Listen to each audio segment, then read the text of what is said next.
Says we're live. Yep. Wait till everything starts pop. Things are about to get popping.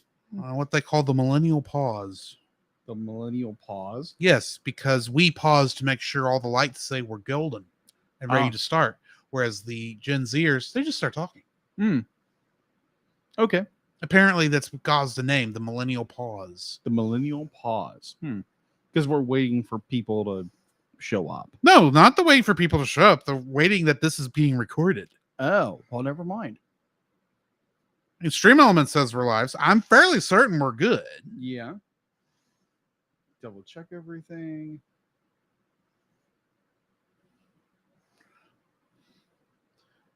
Bum, bum, bum, ba-dum. Bum, ba-dum, bum, ba-dum.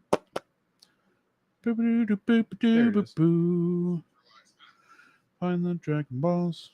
Looking for them all. Climb on board because the Nimbus doesn't wait. A fantastic journey for Can your you tell dreams, a someone's watched the thrilling show before? mystery. It's a good song. I agree. It is catchy. Okay, we are live in all three spots as far as I can tell. Nice. Hi, guys. Hello. This is Drew. This is Jacob. And tonight we are reviewing Dragon Ball Curse of the Blood Rubies, the very first Dragon Ball movie. Yes, Dragon Ball, not Dragon Ball Z, No Z. not Dragon Ball Super, not Dragon Ball Z Kai, not Dragon Ball GT, thank the Lord. Not Dragon Ball Evolution. Because that should be that belongs in Bad Movie Month. Yeah, burn with fire. No, Dragon Ball, i.e. the show none of y'all watched.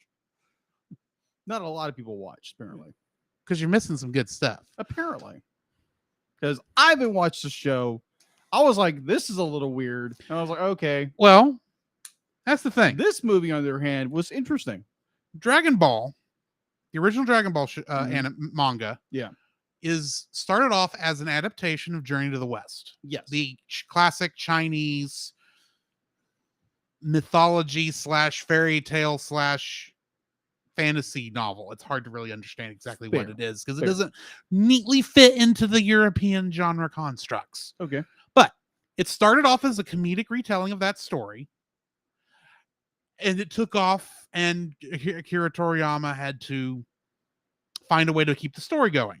So the first quarter of it, which is usually called Dragon Ball because it's there, because at the quarter mark is where they switched to Dragon Ball Z because they actually took a quick hiatus, and because they thought they were ending the series. Because that's why it's called Dragon Ball Z.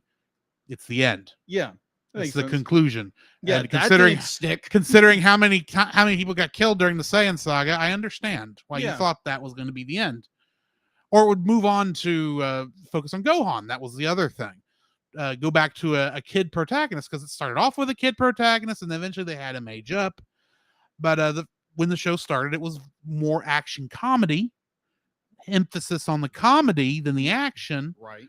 Whereas technically it never left the action comedy genre. It started focusing more on the action the later into it. You can really start seeing this during Demon King Piccolo, where people actually started dying for real. Bear in mind, before this, we learned that Krillin was able to defeat a foul man who had never bathed in his life because he couldn't smell. Because Krillin has no nose. True, that makes sense. Why doesn't he have a nose? That's a good question. It's a joke they run once and then they keep it. Okay. You always look. You'll never see Kuririn, as the Japanese call him. Kuririn. Oh, okay.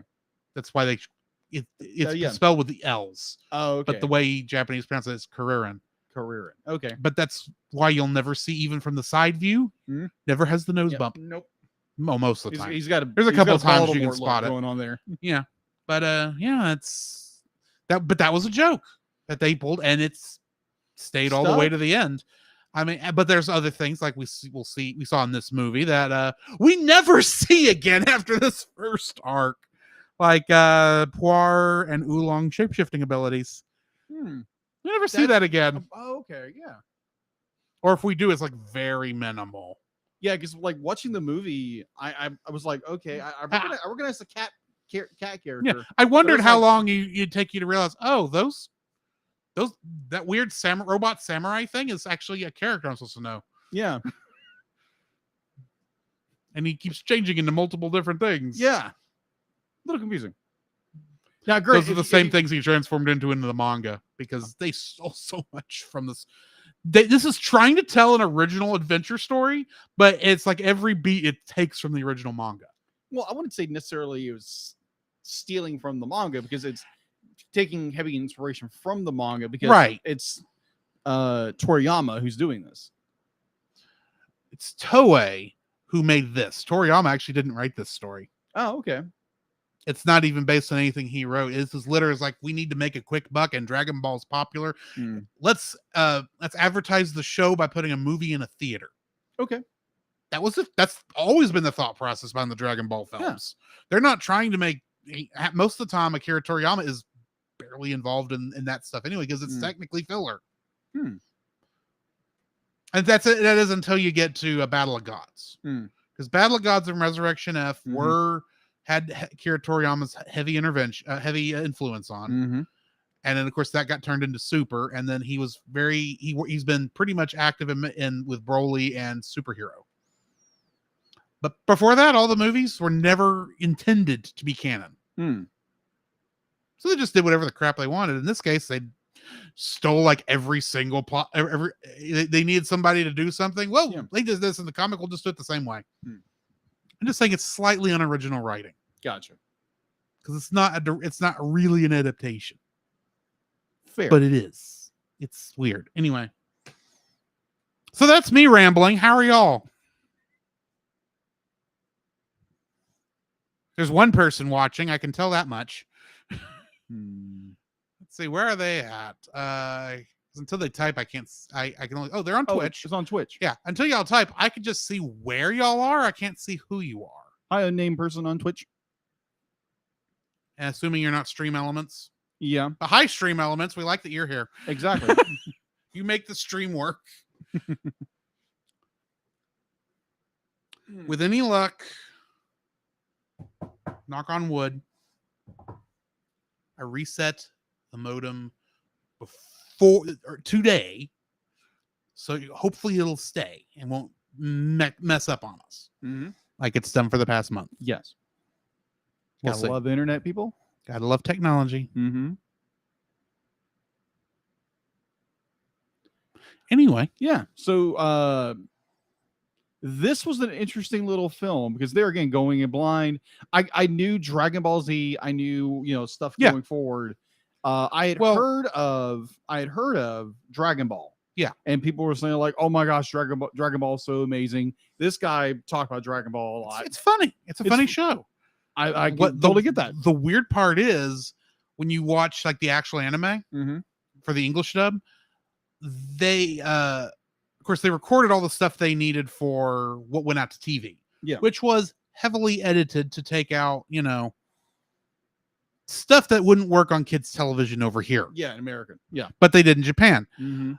And then for the uncut stuff, they went back and re-recorded the patches that they cut out. So there are points in time where it's going like Roshi's in full, dirty old man mode, and then the next scene, instead of what he actually asks for in the comics, what he sounded like he would be heading towards, he asks for sandwiches. Oh my gosh! Asks for Bulma to make him sandwiches. Because we change out the sexism for a different form of sexism. It's wrong sex. You know what I meant. Yeah, we know what you're talking about. It's like, sure. And it will switch back and forth seemingly randomly like that because they didn't go back and re-record the show for the uncut version. Unless they've done so since I bought my blue bricks. Your blue bricks. Well, we called the first DVD set of Dragon Ball Z the orange bricks. Okay. Because they were orange and kind of about this size. Fair. So I tried to think of a different name that describes it. Those were blue, so blue bricks. Fair. Because it's the same type of packaging. Fair. And I never finished buying all the Dragon Ball stuff. Then Kai popped up, then Super popped up. I've got Well, first off, I have the original audio version of Kai up to the end of the Frieza saga. Original audio? Let me explain the music. Music. Okay. Because the person who was originally writing the music for Kai, 4 episodes before the end of the Cell saga, where quote unquote Kai technically stopped first before they went back and finished the Boo saga, he got in trouble for plagiarizing music. Oh, I heard about this. Heavily. And so they fired him 4 episodes before the end. They went back and took out all of the music that he had written and replaced it with the original music from Dragon Ball Z. Okay. Which is fine, because that's actually good music. But I actually did kind of like this guy's Kai soundtrack. It was because this is someone the Japanese hired. This isn't like Bruce Faulkner over here with his weird never let it be quiet soundtrack. This is the guy who had been doing all the Dragon Ball Z fighting games on like PlayStation 2 and 3 and such. And then they went back and replaced all the music. So if you still cannot get Dragon Ball Z Kai's some of its Blu-rays because they are out of print, because Funimation has never gone back and remade them with the new soundtrack. Gotcha. Even though they're on Crunchyroll now. This is all Crunchyroll now. They're on Crunchyroll now with the quote unquote new audio. Even though you know what I mean. Interesting. I don't know how we got off on that subject. It happens. Yeah, Dragon Ball is like one of your, like, I wouldn't say favorite animes. It's what got me into anime. That's fair. And in all honesty, it was one of the easiest animes you could watch and like geek out on, because I mean, the story arcs are long. Yeah. I mean, sure, there's 6 story arcs in Dragon Ball. And then there's only 4 story arcs really in Dragon Ball Z. And so, yeah, there's a little bit more compression on the first quarter than the second 3 quarters. Fair. For different reasons. I'm not going to get into all that as to why that is. But it's just, it was the first manga I read all the way through. Okay. That is fair. And it's one of the few things I've actually worked a collection for. Okay. And I just never finished it. Because totally understandable. That's one thing. I own like 1 disc of Super. I never got the final chapters of Kai. I'm missing 2 blue boxes of Dragon Ball. But I've got all of the manga. So just a question real fast. Is all of this available on Crunchyroll? It's all Crunchyroll, Funimation. Yeah, well, Crunchyroll is the Funimation app is slowly being phased out. That's right. Because it's all being folded into Crunchyroll. Right. Which is sad, because I actually think Funimation handled some things better than the Crunchyroll app does. Okay. Have you ever dealt with anything on the Crunchyroll app? No. Okay. But you've dealt with streaming services. Yes. Okay. If you were to start a thing and realize, what I'm watching is Japanese audio with English subtitles. I want to switch to the English dub if one is available. How would you do that under normal circumstances? Well, if it's, let's say, Netflix, you pause it. It be like, you can go to, I think it's like the selection menu point, and go in there and just change the audio. Right. It's a setting that's just right there. Setting where it doesn't even take the video off the screen. Yeah. That's what I've heard. The pretty much every streaming service I've dealt with does it that way. Yeah. Except Crunchyroll, who because of their way their setup was, instead of having an audio setting and a subtitle setting that you can turn on and off, their subtitles are baked into the video. And then their audio, basically their Japanese version, their English version, German version, French version, whatever language version, is all separate files on their server. So when you go and say, well, for instance, Spy Family, I'm just seeing Spy Family over there. That's why it's on my mind. Yes. If I were to go to Spy Family on Crunchyroll, the first thing that's going to pop up there, it'll say Season 1 Spy Family. I'm below that. Listed as a separate season. Yeah. Season 1, Spy Family, English dub. Below that, Season 1, Spy Family, Spanish dub. Now, here's the thing. With Spy Family, that's a short title. Yeah. You can probably fit that on a, at a decent font size on a screen where you don't have to worry about scrolling. Or if it has to scroll, it's not by much. Think about some of the other shows, animes that have come out in the last couple of years and how long their titles are. Mm-hmm. Like, for instance, that time I got reincarnated as a slime. Yeah. Konosuba, God's Blessing on This Wonderful World. Mm-hmm. And other things that have super, super long names that I can't think of off the top of my head right now. Right. Every time it lists the entire, let's say season 1, entire title of the anime, what language it is. If you're in a hurry to find a dub, you better just slow down.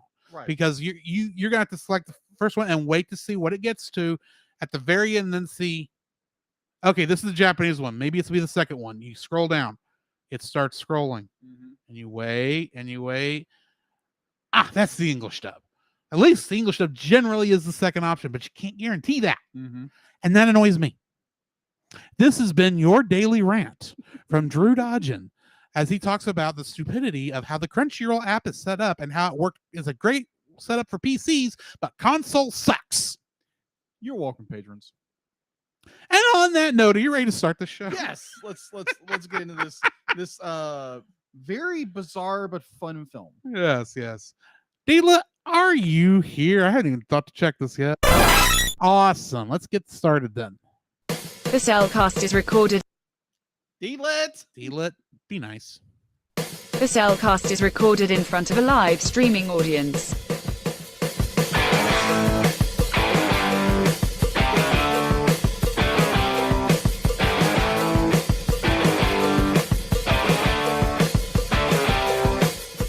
Hello and welcome to another episode of The Cellcast. Joining me today is a man who's just powering up his wolf fang fist. Welcome, Jacob. Why, thank you. Let me introduce our co-host, a man simply who he's missing one Dragon Ball to complete a wish he's always wanted his entire life. Now, I don't know what that wish is, but it's going to sound like interesting or something weird. Welcome, Drew. I so want to play a riff on what Bulma and Yamcha's wish was. Oh my gosh. Fun fact, that's the same wish they had in the first story arc of Dragon Ball. Oh my gosh. But I am not going there. Yes, no. Yeah, today we are reviewing the very first Dragon Ball movie, Curse of the Blood Rubies. A very, very interesting adaptation of the first story arc of Dragon Ball. Yes. Not Z. No. Not Dragon Ball Super. Not GT. No, thank goodness it's not GT. Anyway, and of course it's not Dragon Ball Z Kai. No. Or any, and it's also not. No. It's not that one. Please no. That belongs in Bad Movie Month. Yeah. But no, this is the original Dragon Ball. This is like literally 1 year after the anime started. 2 years after the manga came out is when this came out. And Funimation did not make an uncut audio version of this until 2010. We'll get in more into that later. This was made in 1986. Yeah, about. But let's go ahead and jump into that spoiler-free stuff. Certified fresh and spoiler-free. This is my second viewing. Because the entire reason I bought this 4-disc box set, besides collection reasons, was because I read on, I don't remember where I was reading it, but it said, oh yeah, this is the first time this has come out uncut. It's a classic gem of the Dragon Ball franchise. And this is the only way you're going to get it. So I went and bought it when it became available, and I watched it.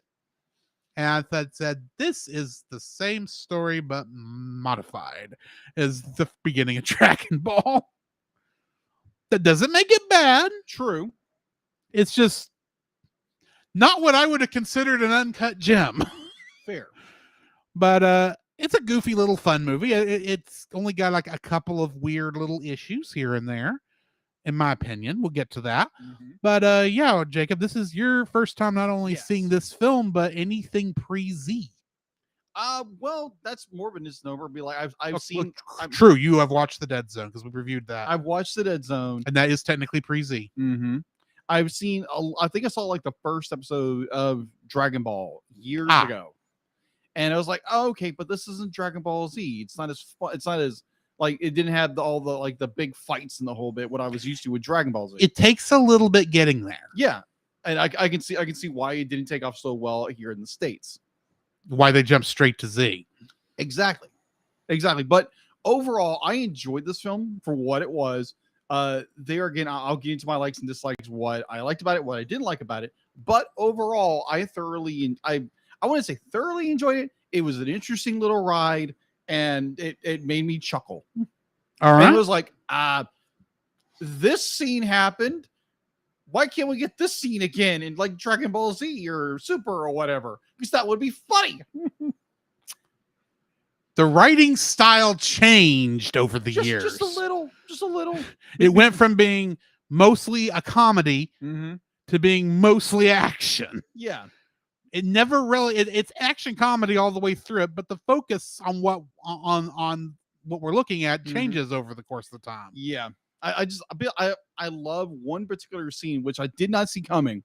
It's between a fight between two characters for the first time. I know which one you're talking about. I was like, what? You weren't expecting it? I was not expecting that. I was like, oh my gosh, this is amazing. Because you've never seen this character get their tail kicked this hard. We'll get to that because that is going to come up that's going to come up later. I'll tell you that right now. So, yeah, I mean, I will give a fair warning. Despite the fact that you're going to be thinking, oh, it's Dragon Ball Z kind of stuff. Yeah. Obviously, this was made for kids in Japan. So it should be good for kids here because we watched it on Toonami back in the day. Right. Toonami cleaned it up a lot. Just a little. This is uncut. Yeah, it is very uncut. And everything you've heard about Master Roshi is true. Yes. Oh my gosh. And it's at its worst, both in this movie and in the beginning of Dragon Ball. Over time, as it moves away from the more comedic aspects and we get to know the character better, while his perversion never leaves, it becomes less in your face. A little bit. But anyway. Yeah. Roshi. Let's go ahead and jump into the spoiler-filled section. Yes, let's get into it.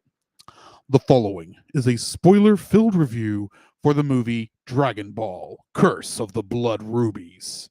Listener discretion is advised. Dragon Ball: Curse of the Blood Rubies was directed by Daisuke Nishio, who directed 93 episodes of Dragon Ball Z. Mostly during the end of the Frieza arc and the beginning of the Cell arc. Okay. Just to give you an idea. It was written by Toshiki Inoue. And if I mispronounce that name, I apologize. In fact, anytime I ever mention a Japanese name tonight, and if I mispronounce it, I apologize. Welcome to my world. The English script, which was specifically the 2010 dub of the film, was written by Sean Teague. And of course, it is based on the characters and manga Dragon Ball by Akira Toriyama. Yes. Copyright Bird Studios, copyright Funimation. Following as a fan. No, I'm not going into Dragon Ball Z Abridged. Yes. I was trying to get in my mind, how do they say it? The following is a fan-based parody. Dragon Ball Z, and Dragon Ball GT are owned by Funimation, Toei Animation, Fuji TV, and Akira Toriyama. And then later on, they included Shueisha and somebody else. I don't remember. And moving on. The cast. Yes, going into the cast. We've got Colleen Klinkenbeard as Goku.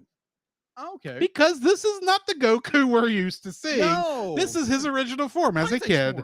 Pint-sized Goku. And Goku.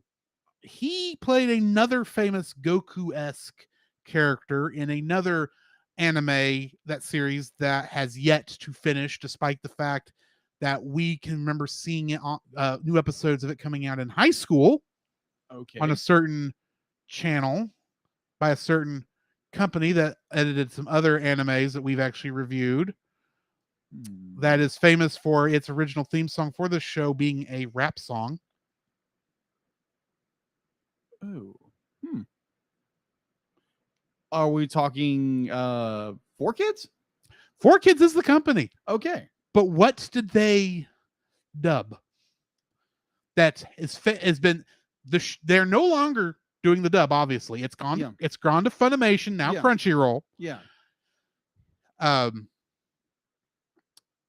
When it was on 4Kids and it played on Fox Television, Yeah. I think, back in the day, yeah.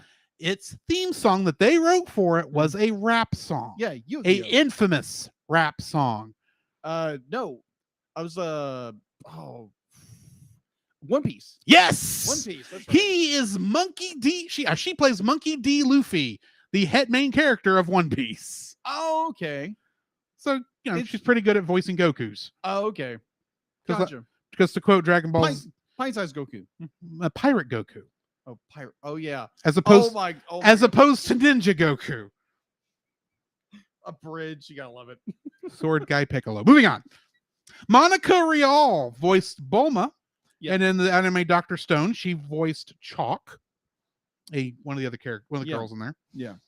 Brian Massey was the voice of Oolong, and in Full Metal Alchemist Brotherhood, he played Isaac McDougal. Okay. Brianna Palencia was the voice of Poir, and in the Evangelion Rebuild movie, she played Rey. Oh, okay. Did she originally play Rey, or is Not in the That's right. not in the ADV dub. Okay. In fact, I don't think Funimation pulled any of the original actors for the Rebuild movies, but I could be They wrong did, there. actually. I could, like I said, I could be wrong there. We'll Yeah. talk more about that at the end of the year. Yeah. So I will say Stay I tuned don't for that, know, Mhm. but I know Brianna Palencia was one of Funimation's newer actresses at this time. That's right. That's right. Because I remember they had to replace the actress who played Rey. And she plays a lot of the Dragon Balls because Poir. This is not the original voice of Poir either. This is one of her first times voicing Poir. Oh, okay. Christopher R. Sabat was the voice of both Yamcha and Shenron. That's what I thought. I was like, And what? What is? he's the only voice actor that's the same that you're used to hearing. Yes. I was like, wait a minute. What does it sound like, Vegeta? Because it kind of is. And of course, he played All Might in My Hero Academia. And Vegeta, of course. Yes, and Vegeta, and he was like half the Ginyu Force. And in the original Dragon Ball Z dub, Chris Sabat played like half the cast. Yes. It's Chris Sabat. And that's what he does. He was, I think he just hung out in the studio and says, "Oh, I can voice that." Mhm. But that's a female character, Chris Sabat. I don't care. I can voice it. I'm guessing. Mike McFarland was the voice of Master Roshi. And he played Goemon Ishikawa the 13th in Lupin the Third, Dragon of Doom, plus a few other Lupin the Third films. Kate Oxley was the voice of Pasta. That was the female villain. Oh, okay. I was like, who's Pasta? The female villain. Yes, that's the thing you have to remember about Dragon Ball names. They're all puns. Yes. And apparently this guy's was all food based of some kind. But she played Pasta. And in the one of my favorite slice of life animes, School Rumble, she played the character of Mai. Charmy Lee was the voice of Pansy, the redhead girl that's running around with him. And she played Tenma in School Rumble. Jonathan Brooks was the voice of Bongo. That was the male villain guy. Yeah. And in One Piece, he played a character named Foxy. Jeremy Inman, the voice of King Gurumes. The only thing I found that really stood out to me was he was Android 16 in Dragon Ball Z. Huh. Last but not least, John Swayze was the voice of the narrator at the very beginning. Yeah. And in the Evangelion Rebuild films, Of course. he played Gendo Ikari. Oh, I can hear that now. Mm-hmm. Uh-huh. Hear that now. getting into Kingdom Hearts connections. Ooh. Yes. Let's see. This was the 2010 dub, right? Yes. Okay.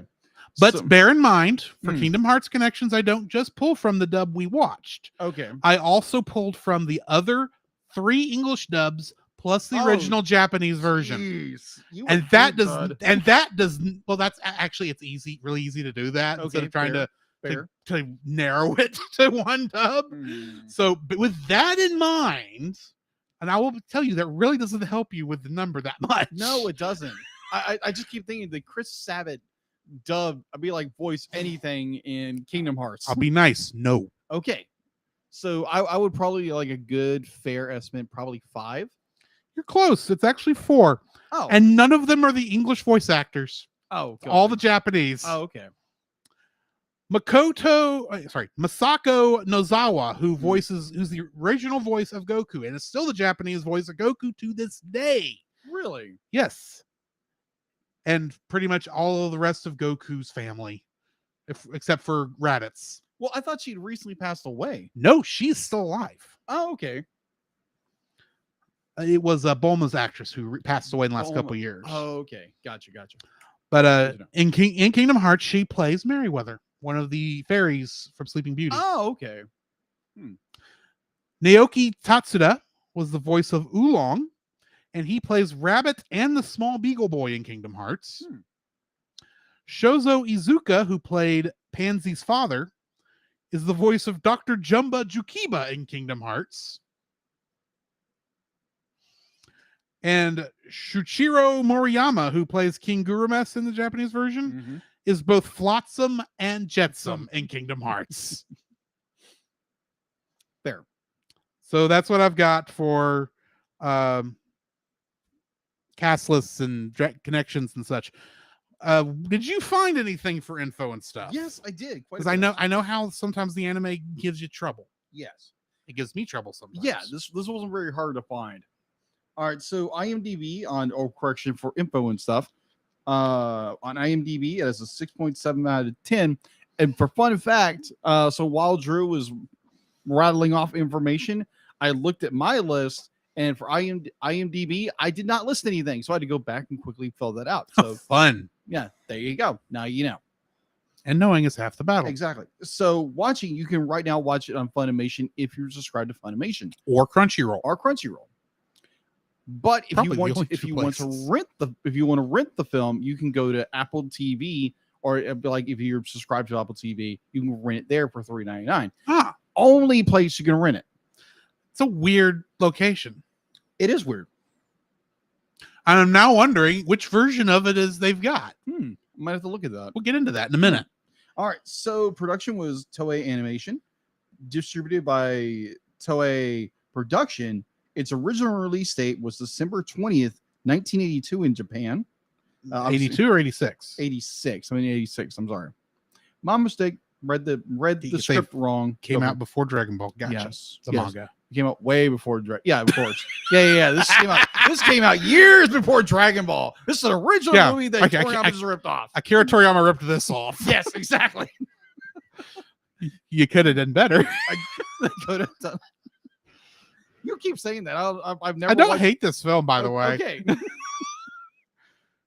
Anyways, There's just a few sticking points we'll get to. yes. Box office at the Japanese box office. The film sold 2.4 million tickets and earned a net domestic rental income of 800 million yen. Convert that into 5 million. Its worldwide gross was $7.4 million. Not bad. Not bad for a Japanese movie. Yeah, that came out in 1986. That definitely did not get a U.S. release at the time. No, because what I understand how Dragon Ball came. Well, we'll get to that. Was here. Yeah. We will get to that. Okay. So home release. This is interesting. How this movie has went from one place to another, to another, to another, and to another. So we'll get into that in a second. As stated, there were 4 dubs. There's 4 dubs of this film. 4 of it.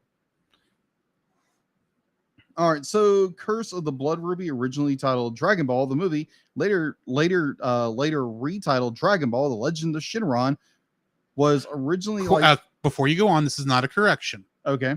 But did it call it The Legend of Shenron or The Legend of Shenlong? Shinron. Okay, that's a slight English adaptation of what they actually called it. Oh, okay. Because the character's name, because Shenron's name in Japanese is Shenlong. Okay. Fair. So I just wanted to put that out there. Now you know. And knowing is half the battle. It's apparently summoning dragons now. All right, so where was I? Licensed by Harmony Gold USA, the same guys who did Robotech way back in the day. Am I right? You're right. Okay, good. I was just remembering stuff I've looked up about that dub. Who dubbed and released the film in conjunction with Mystical Adventure, simply titled Dragon Ball. The dub aired on December 28th, 1989, as a special on television on WPST in Philly 52 and Philadelphia, Pennsylvania, in the United States. It was edited for content. Most of the characters' names were renamed. We'll get to that. The second English dub of Curse of the Blood Ruby was produced by Funimation as a pilot to sell Dragon Ball series for American syndication. Was originally premiered on syndication on September 9th, 1995, along with the first episode of Emperor Pilaf Saga. Secret of the Dragon Balls was released on VHS in North America by Trimark on December 26th to December 24th, 1996. Another dub of the film was produced for European markets by AB Group and dubbed in France and aired in the UK as Legend of Shenron on Toonami UK in the summer of 2005. It was released on DVD as an alternate English track in some European releases. It is likely that the cast used this version of the English speaking voice actors in Paris in Paris, France. On August 6, 2010, Funimation announced that Curse of the Blood Ruby would be released to the Volkner DVD. I'm going to butcher the name. On BIL. Bilingual. Thank you. Reading disorders are a pain in the butt, people. Yes. Bilingual. Thank you, Drew. Bilingual DVD on January 27th, 2010, but the release was delayed until December 28th, 2010. Funimation announced the voice cast for the new English dub of the film on December 12th, 2010. The 2010 English dub, mostly unedited, the only visual edits being the title and credit sequences. But the script was mostly recycled from the 1995 English dub, which itself was based on the 1989 dub script, with most of the notable change being all the character names reversed to their original names.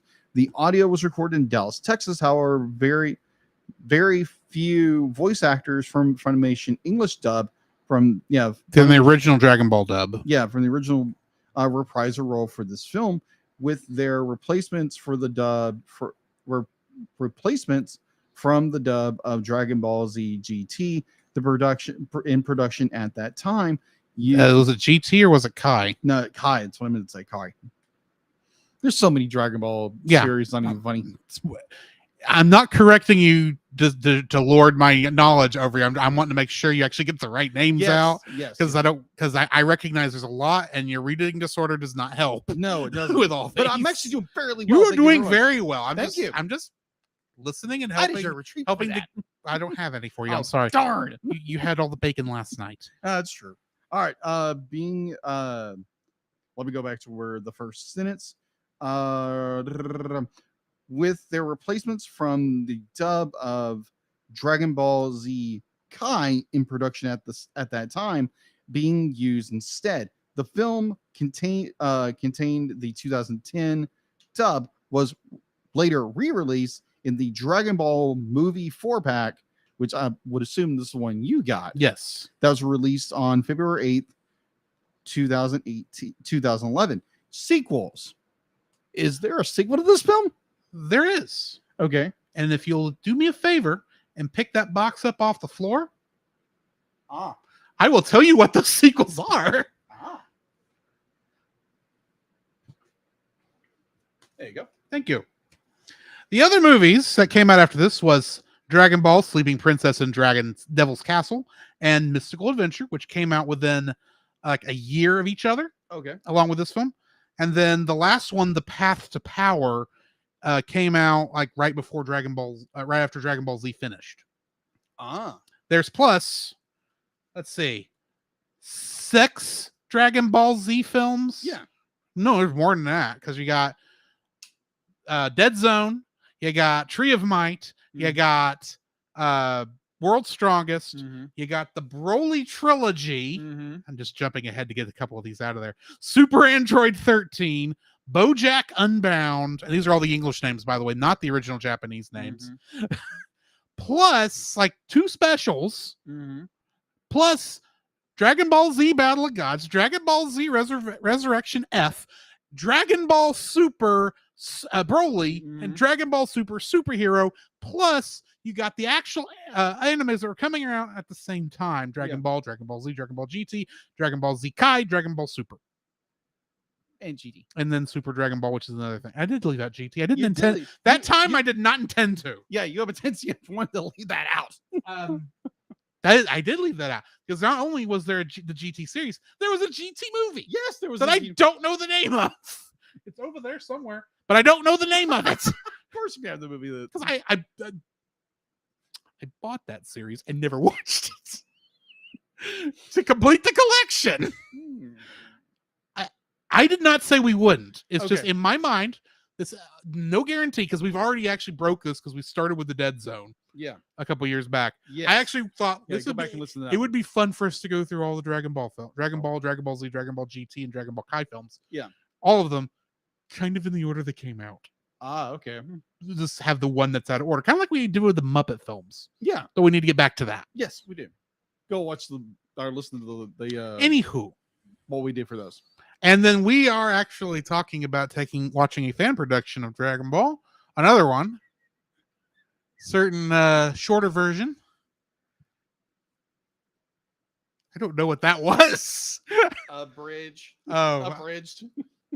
I get it now because it was a bridge. Cute. I can't be every once in a while. There's a Dragon Ball Z abridged quote that I'm not going to make. Because you missed it. When I said cute, you said, I'm adorable. Anyways! Is that all your info and stuff? Yes, that's all of it. Like, you probably have a ton of information, but that's all I've got. Well, let's hit the summary. The soldiers of King Gurames are destroying the homes and lands of farmers within his kingdom to look for the blood rubies. In the Japanese version, these were called Richisuton or Rich Stones. Oh, okay. Spelled RITCH. So it's actually a name, not rich, but it's a pun on rich. I got you. Anyway, his 2 main enforcers are Pasta and Bongo, whom he has tasked with finding the Dragon Balls. Since finding the blood rubies, Gurames has fallen under a curse that turned him into a large purple monster and makes his hunger insatiable. He hopes to wish the curse away with the Dragon Balls. A rebellious little girl named Pansy, after her father gets a brutal beating by Bongo in defending her, decides to go and find help. Goku, a young monkey-tailed boy with special strength, is living alone in the wilderness of Mount Paozu. While he's catching a giant fish, a blue-haired teenage girl named Bulma, who is also searching for the Dragon Balls with the help of a device called a Dragon Radar, runs into Goku. Thinking Bulma is a monster, Goku prepares to attack her, but Bulma convinces him that she is a human. After learning that Bulma is a girl, Goku tells her that his grandpa gave him a Dragon Ball before he died. Pasta and Bongo arrive at Goku's home and steals Dragon Ball, leaving a gold coin in its place. They flee in their fighter jet, but are defeated by Goku with his power pole. Later that night, Goku and Bulma find Pansy being accosted by a large monster named Oolong, who has the ability to shapeshift into any other form. Oolong flees when Goku proves his strength by destroying a large tree, but he chases the shapeshifter and, knocking him down with the power pole, finds out that his true form is that of a pig. While snapping at the curious Goku, Oolong freaks out when he suddenly realizes that they have landed in the territory of the evil desert bandit Yamcha. Yamcha. Then suddenly Yamcha and his sidekick Puar, Oolong's former classmate from the shapeshifting school where he was expelled for stealing the teacher's undergarments, attacks the duo.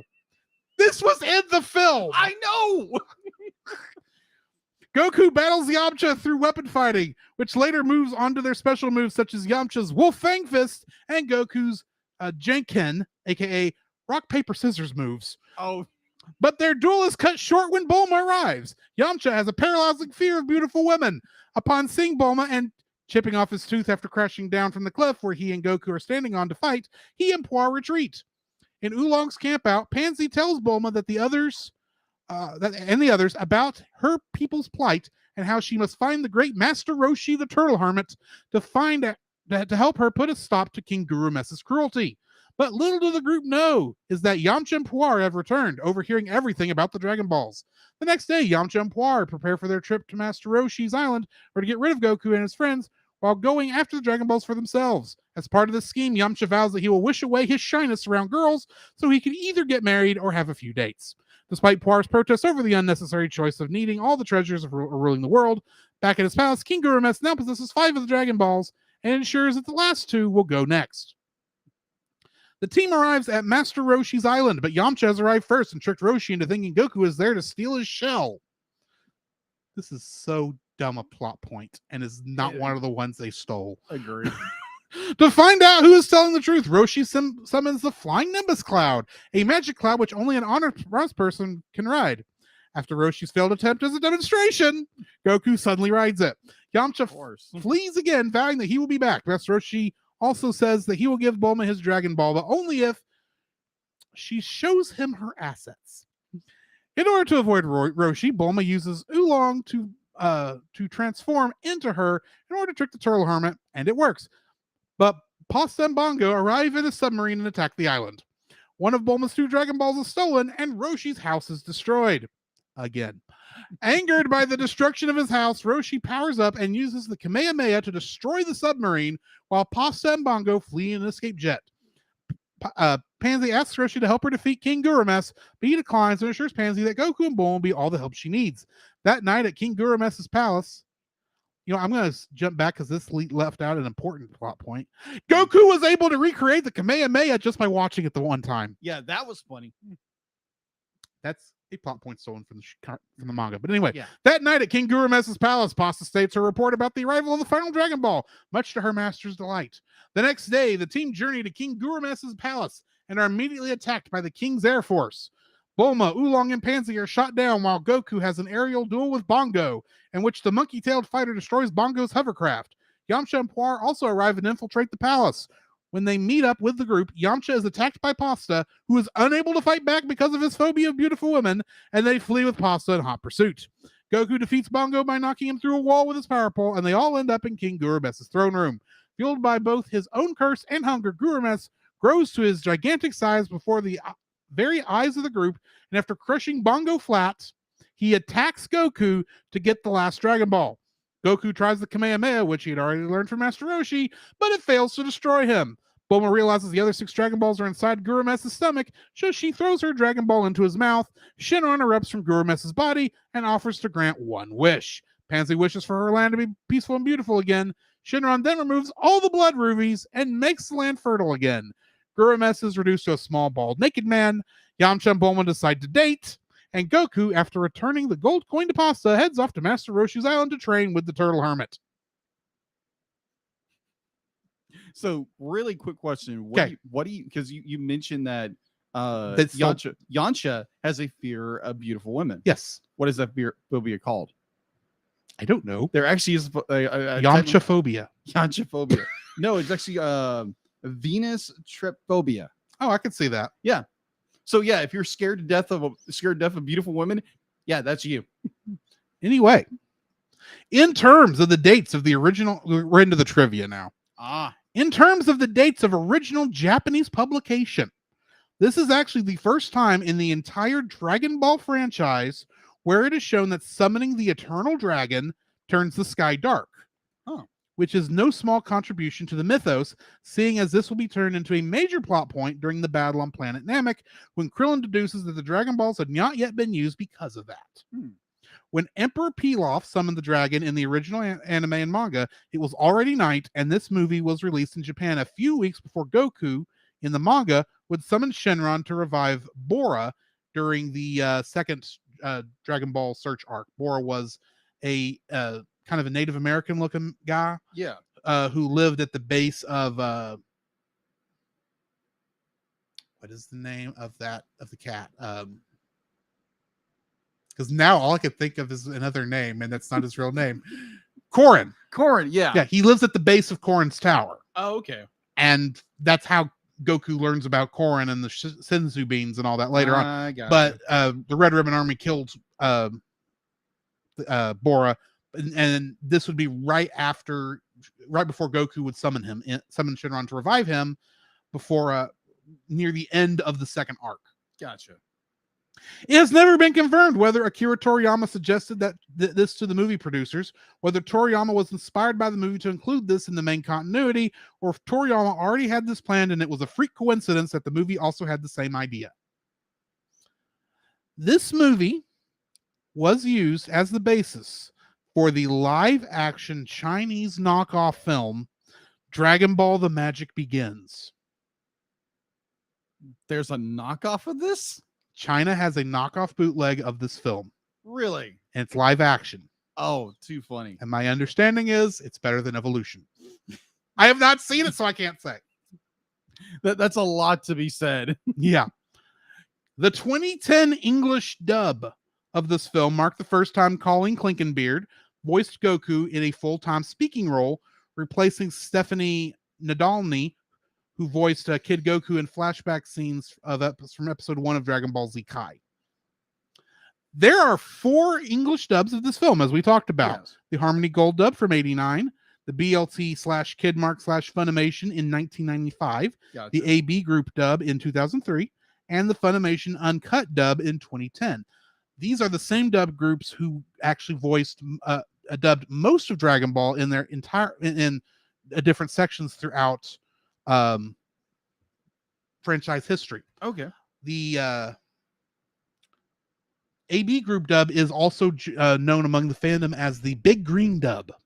Okay. Would you like to know why? Why? So all these had a tendency to change character names for unknown reasons. Yeah. And the AB Group, for some reason, decided that Piccolo should have a different name. I heard about this. And named him Big Green. Oh, that totally makes sense now. Explains some stuff from Dragon Ball Z Abridged, too, doesn't it? Yes, it does. I was like, why are they calling him Big Green? Or little green? Yeah. So, yeah, that's... but as I said, a lot of these dubs would end up changing names from the original. The Harmony Gold dub name changes are pretty interesting. Pansy was known as Penny in the original version. Okay. Not too crazy. No. Poir was known as Squeaker.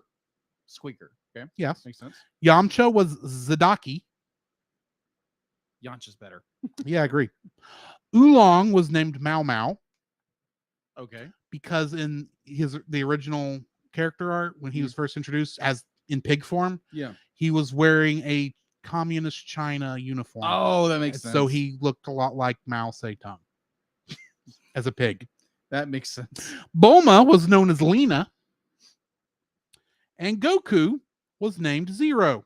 And Goku was named Zero? Yes. Was he a ghost dog? No. But he did go to Hero. But do you know who voiced Goku in that original dub? Who? None other than Barbara Goodson, a.k.a. Rita Repulsa. Oh, I have such a headache. And now I need to find a... I need to take some audio from Rita Repulsa and overlay it over Goku. No. It'd be funny as all out, but no. The thing is, it doesn't just have to be kid Goku. I could do it over adult Goku, especially the Super Saiyan scene. Yeah, all the lip flap. You don't have to be perfect with the lip flaps. I ain't Team 4-star. Anyway, that's the end of my trivia. Oh my gosh. What is your first like for this film? My first like of this film. It is a fun little film. But like there again, had never seen this film. It was a fun little adventure. Getting to meet these characters for the first time in their actually original form, not from the series, but this movie. A similar form. A similar form. There we go. Much better. Much similar form. And it's a fun, quirky little film that you get to meet like most, I would think most of the original cast from that show. Yeah. Okay. So pretty much, because I mean, in the first arc, you start off, of course, with just Goku and Bulma. Roshi and Turtle come up pretty quick. Yeah. Oolong is like the next chapter. Yeah. Yamcha and Poir show up like right around that same time. And then for the most part, that's your cast until Krillin shows up. Okay. In terms of main cast. Yeah. Granted, Pilaf, Amai, and Shu, the villains of that first arc, Yeah. they will continue showing up all the way to Super. Yeah. Actually, I think they were in Superhero, weren't they? They Those were characters. So yeah. yeah. Just a nice little fun little adventure. Be like it introduces characters, and yeah, I'll get that in my second like. So what's your first like? This dub, I appreciate for feeling, while it is uncut, it feels like it's part of the original Dragon Ball. Okay. And here's the reason I say that. This came out in 2010. Yeah. They were neck deep in, if not recording Dragon Ball Z Kai at this point. They were. And Dragon Ball Z Kai is an entirely different animal than anything they really did before. You'd think it'd be similar to Dragon Ball Z, and there are considerations, but Dragon Ball Z Kai is a much more accurate to the original manga thing. It's a little more, ironically, serious than I think even the original one. A little more oomph, a little more, really aimed at teenagers. They could have easily done this movie in the kind of the same feel as Dragon Ball Z Kai. And we actually got something that feels like, no, this is a movie from the original. We did it as the original. Even the weird little acting choices are there. The stuff that, all these actors and actresses, like two of these people, it's the first time they're either the first time or one of the first times they're voicing these characters that they're later go on and voice in Kai and Super. And this is the first time they did it. And they all sound like, in a strange way, they replicated the amateurness of the original dub in a way that I liked the feel of. It felt like I was watching an extension of the original show. Okay. And that's what I appreciate. They didn't try to update this. They didn't try to use the modern day dubbing sensibilities. They made this like it was dubbed in 1995, but they kept it uncut. Yeah. And I appreciate that. I would agree with you. They even used the original. They could have taken the English. They could use the original Japanese songs for Mystical Adventure at the beginning and whatever the name of the ending thing was, which are that's the same songs the anime used. Yeah, they could use those Japanese versions, but no, they went with. They had to go probably dig deep in their archives to find the audio from when they dubbed Dragon Ball to use those songs in this. And it's like, and I don't think it worked too well with the ending theme because there's a really bad echo on her that's not in the original. But it just felt like, no, we could have updated this. We could have made it like a far better dub in reality. Yeah. But we wanted to let it have the same feel as the other 3 Dragon Ball movies and the show. Yeah. So we made something of that feel. Okay. And I appreciate that. Nice. Granted, this is probably the last thing they did with that original feel. Because Kai, Super, and all the other films, they are all more of the modern Dragon Ball feel. More of the, yes, there's comedy, but the acting is so much better. Yeah. After that, this is still like we're a small company who got lucky enough to make the dub, and they actually replicated that feel very well. Yeah, I know that's a weird thing to appreciate about this film, but as a fan, it was nice from a nostalgic point of view. Yeah, to see this old method. Totally understand that, and I agree. Like the dub itself is very well done, and it feels like something that would have been done in 1995 or the late Mhm. 80s, or even And, early 2000s. or the early 2000s, where it wasn't going to shy away from certain subjects, and because our more modern audience is like, oh no, you can't talk about that, but they talked about it because it was in the original film, which I Yeah. appreciate. I mean, yeah, obviously they knew this disagree was with it, but they talked about they it. knew this wasn't going to be aimed at kids, and they knew people wanted as close to the original Japanese version in dubs. Yeah, Even at that time, they were wanting that, so that's why they went ahead and did the more explicit, yeah. let's say, Oh my god, choices. yes, But that's what all the people they knew were buying it would have wanted anyway, because the original show they did have to sell towards kids. This they didn't have to sell towards kids. They let it still have the kid feel, but they made it for the teenagers and the adults. Okay. So it felt like original Dragon Ball. Okay, fair enough.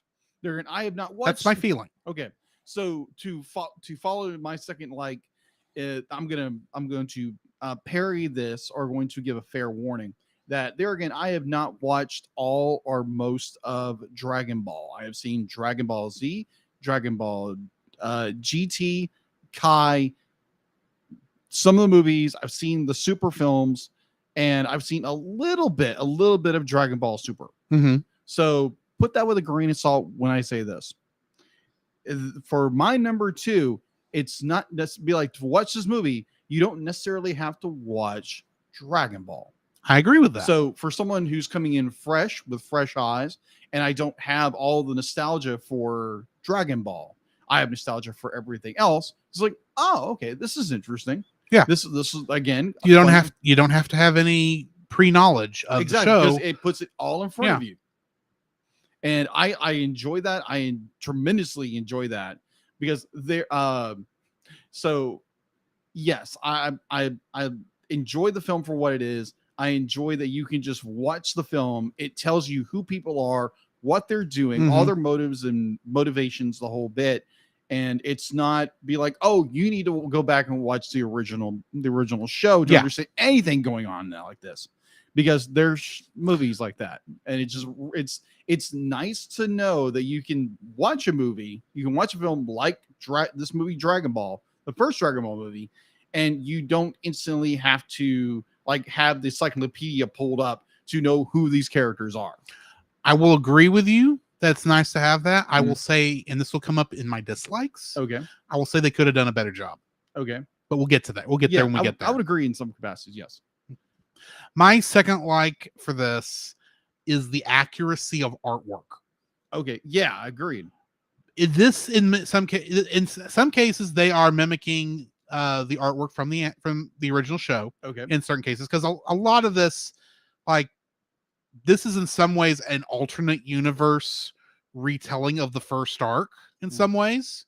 So of course, while they never actually quote unquote, except for the opening, the opening theme song, they never just cut anime video or animation from the TV cartoon and put it on the big screen and put it on the film. Yeah. They did go ahead and reanimate pretty much everything, but there are some things where they had to have gone back to the manga in some cases. Here's an interesting little tidbit. Yeah. Oolong's RV has a giant number on it. Okay. Is a number 8. Do you know why there's a giant number 8 on the RV? No idea. Because in the original manga, that RV was only seen on the title page of that chapter, and it was marking that it was chapter 8, and so it wasn't technically quote unquote in universe an 8 on there. It was more like this is like a nice little artistic thing that Akira Toriyama is doing, and they went and replicated the 8 onto the thing in the show, because it's obvious that 8 is there for no apparent reason in this movie, other than they just replicated the RV from the original manga exactly the way it was drawn. So watching that scene where Oolong, yeah, the pig. Yeah, his name is a pun on a type of tea. Okay, so Oolong tea. Oolong the pig. Oolong. Yes. A lot of the names at this point were based on food. Yes. Except for Bulma. Yeah. Her name is a pun on underwear. Oh, of course. I'll get that by the dislikes. But when I saw that van, I was like, okay, it's April O'Neil's van. Where is she? Because she's from Channel 8. Close. Channel 9, actually. I know. I mean, it's not April O'Neil's van, is what I'm saying. Yeah. But it just reminded me of that. Also, a lot of the vehicles, there was actually a lot of bits and pieces of artwork that you'll see Bulma ride that technically she never rode in the manga. Okay. But they were used as like chapter art pieces at the beginning of chapters sometimes, or the covers of the collections. Mm-hmm. And that's where they pulled a lot of some of that too. Little things that they didn't have to add, but of course they were having to pull from everywhere for art because they had, granted, they had 2 years of manga to base this on, but yeah, there's only a short amount of time where the characters were wearing these outfits. Yeah, because once you get to the next arc in the story, the one where Goku's training with Roshi in the first World Martial Arts Tournament, that's where we start seeing the costumes we're used to these characters wearing with Goku and Yamcha with the orange gi that they wear throughout the rest of the franchise. Oolong, I think, is around that time, goes to his wife beater and stays in that for the rest of the franchise, and different things like that. Okay. So they had little to pull from in terms of character designs, and they used as much as they could. They pulled from everywhere they could at this point where the art was more comedic in drawing and a lot less, full actiony. Yeah. Anyway. All right. So my third and final dislike about this film was surprising Yamcha. I was there again, had never seen this film. I intentionally did not tell you about Yamcha. I was so in the dark about this film. So be like, and since you had never watched the original show, you never knew he was like the first real villain. Yeah. He's technically the second villain because Oolong was the first quote unquote villain that turned to the side of friends. Yeah. Of fellow Z Warriors, despite the fact Oolong never fought after this arc ever again. But yeah, Yamcha was the first of the Z Warriors after Goku. Yeah. Interesting. The weakest one. My gosh. So speaking of the weakest fighter of the bunch, but who gets parodied all like stinking time in a bridge is hilarious. Because by the time you get to Z, he is a joke. Yeah, agree. He's a very strong character, but even Krillin has surpassed him because Krillin's fighting with Goku all the time. Yeah. Every other fighter is stronger than Krillin stronger than Yamcha. Yeah.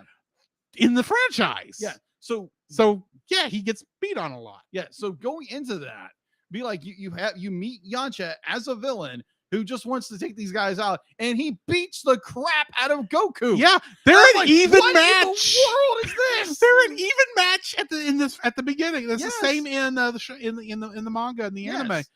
They're an even match, and Goku barely can keep up with them. Yeah, that was the biggest surprise. I'll be like, thank you for not spoiling that for me. It was just so.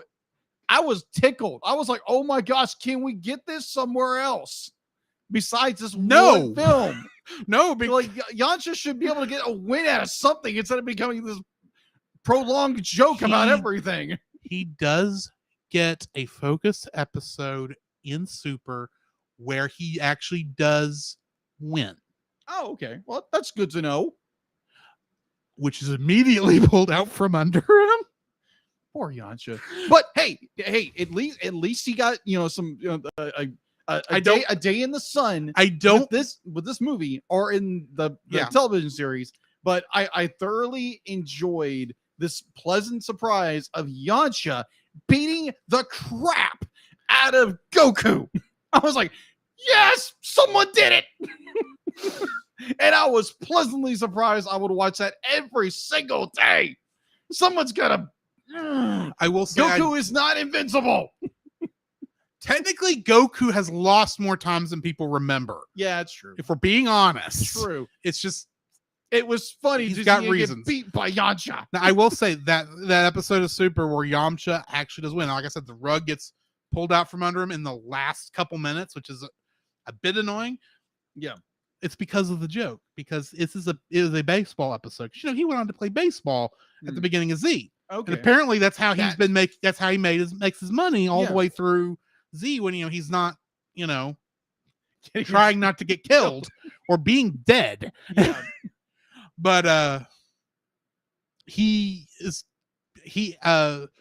going up against, he's on the pitcher's mound and he does his wolf fang and pitches the baseball with his wolf fang fist, and unfortunately who he was pitching the ball to was able to actually hit it, and it came back and hit him. Oh, jeez. And he landed on the pitcher's mound in the exact same pose with the ball in the same spot as the Cyberman hand. As when he got blown up in the crater. Gosh. It's just he's on the mound instead of in a crater, but it looks like it looks like they went back and traced it. So it's like, Poor I get the Yasha. joke. It's funny, but he won one. Let him win one. He's the biggest joke in this series, but he's also one of the nicer characters in this. Agreed. series. Agreed. He is one of the turtle hermits. He's of the turtle school. Why does he get his butt whooped so much? Sorry. Anyway, I'd be like, and he is stronger than Roshi by that point. So, okay. because Roshi plateaued. I enjoyed this tremendously. That watching Yamcha beat Goku, and the guy actually wins. Like, yeah, he runs away quite a bit in this movie, and this is just how his character was at the time. Exactly. He was a bandit. He was trying to get away with.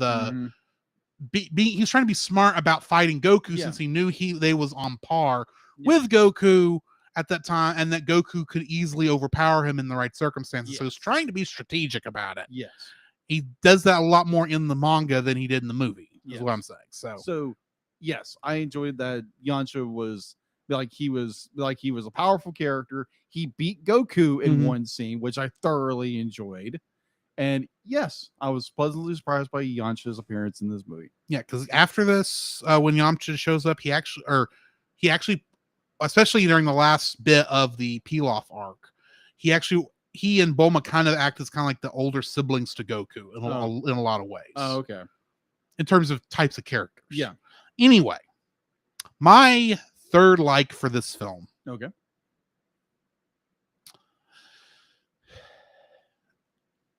I love this theme song.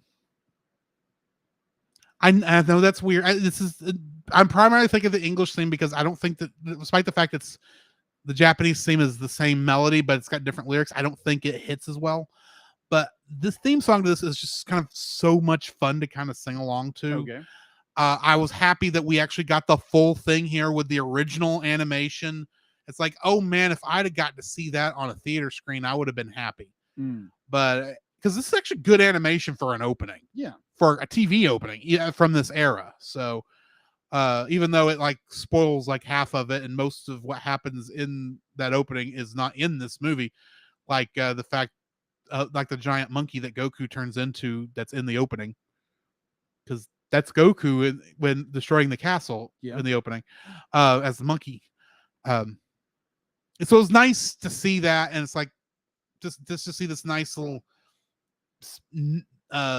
not really upscaled, but obviously this would have been, well, the original anime that we got over here was like transferred off 16 millimeter film. You can tell this is from 35, and even though it's the same animation, it looks good. It looked great to watch, and I like how the transition of the Dragon Ball logo into the actual bum bum bum ba-dum, bum bum bum, and it's right into the animation, and you can't even see the cut, even though there's no way they match that red exactly. But anyway, yeah, I love the way they use the opening of the anime in this film. Okay. The ending could have been better because wherever Funimation pulled that audio from had not been a good copy of that ending theme song. But anyway, so dislikes. I want to start off with my dislike, if that's okay. My first dislike for this film is the fact that so many of the jokes and plot points of this film, they're not just reused from the original anime and manga. They are picked up wholesale, almost where they could have just cut the audio from the original anime and put it here, and you probably couldn't have told a difference. Yes. I recognize that this movie was primarily meant as a sales for probably the original Japanese VHSs. Mm-hmm. For those who had missed like the TV show was there, and as an advertisement for the TV show. I understand that's what the entire point of this film was, but in my mind, if you are going to make a film that is separate continuity and separate storyline from what you're doing in the TV show, animate some original stuff. Yeah. I understand using characters from stuff, but do some original animation. Yeah, reintroduce Oolong in a similar way, but have him transform into different things than the same things Akira Toriyama had him transform into in the manga and in the anime. Don't rehash the entire thing of Oolong and Puar going to the same shape-shifting school and why Oolong got thrown out. Granted, they did a little bit of this with Roshi. Okay. Because Roshi is only in this movie for like what 5-10 minutes at most. Yeah. His entire section here is cut up from both of his appearances in the original anime, because he's got a large split in there from when they first meet Roshi, like in like episode 3, to when he shows up with Chi-Chi and Ox King in like episode 8 or 9. Okay. There's a fairly large gap in there. So they pull from both of his appearances. So they did a little bit of creativity, and they had to, and everything with the first Kamehameha was original, because they didn't, the Kamehameha in this, he shot a submarine. Yeah. In the manga, and in the anime, he was trying to blast it above Ox King's castle so the wind would suck the fire away that was continually burning it, and he missed and hit the castle. Oops. Because that's where the Dragon Ball was. That's why Goku went. And of course, Ox King is Chi-Chi's dad. So that's where that plot point comes in. But of course, Chi-Chi's not in this film. Yeah. So, yeah. I wish they had just done a little bit better job. If you're going to be doing an original story, go crazy. I get that you're adapting the story, and maybe you can still adapt the story, but don't pull the stuff like verbatim. Don't do the actions exactly the same way, and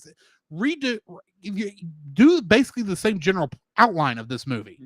Because I think the outline is a pretty decent film here. Yeah. And admittedly, you probably don't notice this because you didn't watch the original anime. I'm noticing it because, right. I thought I'm saying don't introduce the characters as if no one knows them, because you really should be you should be introducing these characters as if audience has no idea who these people are. Yeah. But for those of us who did watch the original show and are watching this film, change it up, mix it up, do something slightly different so that it actually feels more like an original story. Yeah. Instead of badly not badly, but very cheaply rehashing half of the plot. Okay. Granted, you're doing basically Akira Toriyama has basically lifted wholesale half of that first story arc from Journey to the West.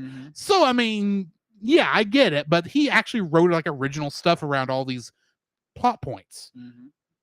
This movie kind of just took the plot points from the anime and set them down and rearranged them. It's like Lego sets in a kind of a weird order. It looks all the same, but it's different enough that it feels weird. Okay. And that's my first dislike. Geek Devotions, we'll talk about Dragon Ball Evolution later. In fact, if y'all ever do that on the bottom shelf, call me. So what's your first dislike? My first dislike, like, granted, I understand it's the 80s. This was animation back then. They could get away with a lot of crap.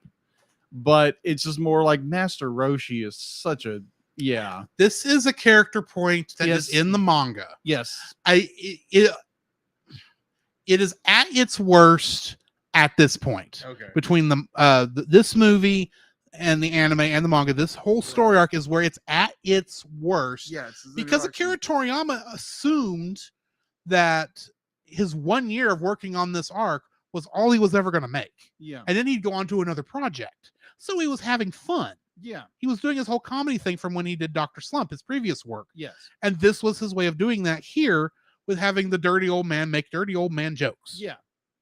But I agree with you. Yes.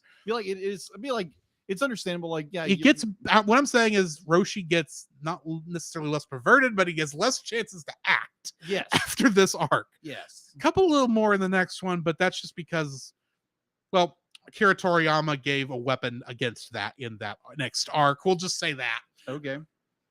All right. A character that never made it to Z, but really that's a sad thing. Okay. All right. So yeah, it's just Master Roshi as a character. He's very perverted. And it was the fact to be like he's always asking Bulma to do something disgusting. Yeah, disgusting or something like that.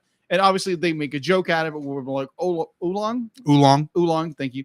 Oolong is disguised herself as Bulma. But like it's a funny scene, but at the same time, be like, Bulma's a teenage girl. So what in the world are you thinking? Can I make you yes annoyed? Okay. Yes. At that point, when she gets Oolong to transform into her in the anime and in the manga, yes, she is wearing a Playboy bunny outfit. Okay. Fair. Because in the trying to catch Oolong originally, or sometime right after that, her last pair of clothes got destroyed or wet or some reason she couldn't wear them, and the only pair of women's clothes that Oolong had in her size was a Playboy bunny girl outfit. Okay, that's not helping. No, it's not. I admit. And she wears that pretty much until they get to Pilaf. Oh, okay. Which is real funny in that episode with the rabbit mafia. I got you. I am not there again. I'm not. I'm sorry. I jumped on you again. I'm sorry. Go ahead. I'm not trying to say. I don't even know what I'm trying to say now. Go. I can't talk. No, you're good. I can't think of what I was going to say. Like it's just, it's not good. Yeah, I agree. It's not good. It's not good. It's funny for the time period. It's not I'm not trying to be culturally sensitive here. I'm not. Yeah. But it's just more like when you're dealing with, and again, it's supposed to be a funny gag. I get it. Yeah. But it doesn't involve Bulma herself. And it's annoying. Her clone, and it's just it's done in very poor taste, but funny. But at the same time, it's just like it's very cringy to me. And I agree. agree. Yeah. So yeah, there's actually a worse moment with Roshi and her. Oh yeah. Like I said, I have no defense for Akira Toriyama with this. He was just, this is the kind of stuff that was considered like kids material in Japan. They made these jokes all the time at the time. Yeah. This was not fair. Culturally, this was fair game. Fair. And Akira Toriyama took advantage of that for as long as he could. Granted, they could not show these episodes or this movie to kids today. Yeah. Because even Japan's gotten a little more conservative with their with this stuff since then. Yeah. In fact, in some ways, they're actually worse than America is on some of this. But that's why with Kai, they actually had to do some editing around like different points. But either way, yeah. Am I on the second dislike? Your second dislike. Yeah, my second dislike is pretty much what you just brought up. Okay, good. Look, I get culturally why he did it. Yeah. I don't like it. Yeah. And it's not because I'm a prude. No. It's not that I don't find. Okay, I don't find any of the stuff, any of the jokes where Bulma or her clone get exposed funny. Yeah. I don't find any of those funny. Yeah. Some of the stuff that's kind of dirty-ish that leads up to that, actually, some of that is funny. It's not clean, but I mean, it's doable. It's not crossed that line, but And this is just how Akira Toriyama was in a lot of his early work. And because it was allowed. No one said anything. Yeah. It was not a problem. Time periods, understand. Right. But looking back on it, I don't like it. Okay. And I actually wish I could have thought to give you that warning. I think I gave you a warning about it when I brought the movie over to you, but I wish I was able to explain how really bad it was without spoiling anything. It's all good. Because I still wanted this to be a fresh movie for you. Yes, agreed. Thank you. So what's your second dislike? My second dislike. I'm going on I'm going off the seat of my pants with this one because I didn't write one down. It's too short of a film.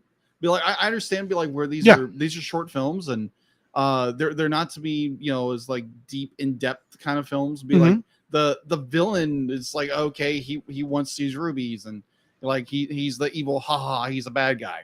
But there's like, and he gets turned into a slug or whatever because monster, basically. It's a generic monster. Generic monster. And like a lot of the story and stuff really be like, it's like, okay, once we get into the villain and like his motivations and blah, blah, blah, he wants to be immortal, right? No, he's wanting to wish his curse away. That's right. He's wish his curse away. It's actually not a bad wish for him. It's not. It's not a really bad wish. But there's a lot of this, like the story itself is kind of just muddled in a lot of ways. And like towards the third act of this film, it's very muddled. But so you have a lot of great story building going up forward into the third act, and the third act is just kind of muddled. So third act's kind of muddled. I will say that third act is the one where it deviates the most from the manga because you're going on and using whole different characters. Yeah. And you don't even get anything that mimics Giant Monkey Goku at the end of this film, which honestly I kind of understand. At the same time, slightly disappointment. Yeah. But yeah, I agree with you. This is probably going to be my third dislike. Is the film is too crammed into an hour. Yeah, agreed. The film really needs about another half hour to really hash out a lot of its plot points. This is cramming like an entire arc's worth of story into an hour of a film. I'm surprised it's as clean as it is. Yeah. But it really does feel like it was rushed into this thing. And it feels like granted, they probably only had, I'm guessing, 6 months to work on this total. Maybe. So, because the anime had only been going on a year at this point. Yeah. So, yeah, I wish it could have been, they could have stretched this out, actually made it a full, like, movie, if that makes sense. Yeah. This really feels like it was a TV special in a lot of ways.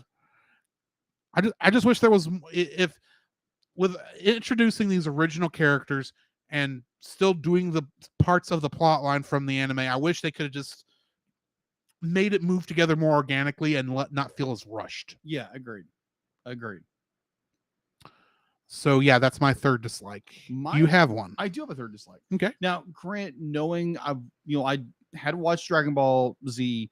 Granted, I was in football, so every time we had a break, it was like, okay, guys, you've got 30, 45 minutes before you go on the field. So eventually, someone would bring a VHS, back in the day before DVD, or even a DVD of the latest episode of Dragon Ball Z from Toonami. So you'd watch that. It's like, oh my gosh, this is really cool. So that's the way I watched Dragon Ball Z for the longest time.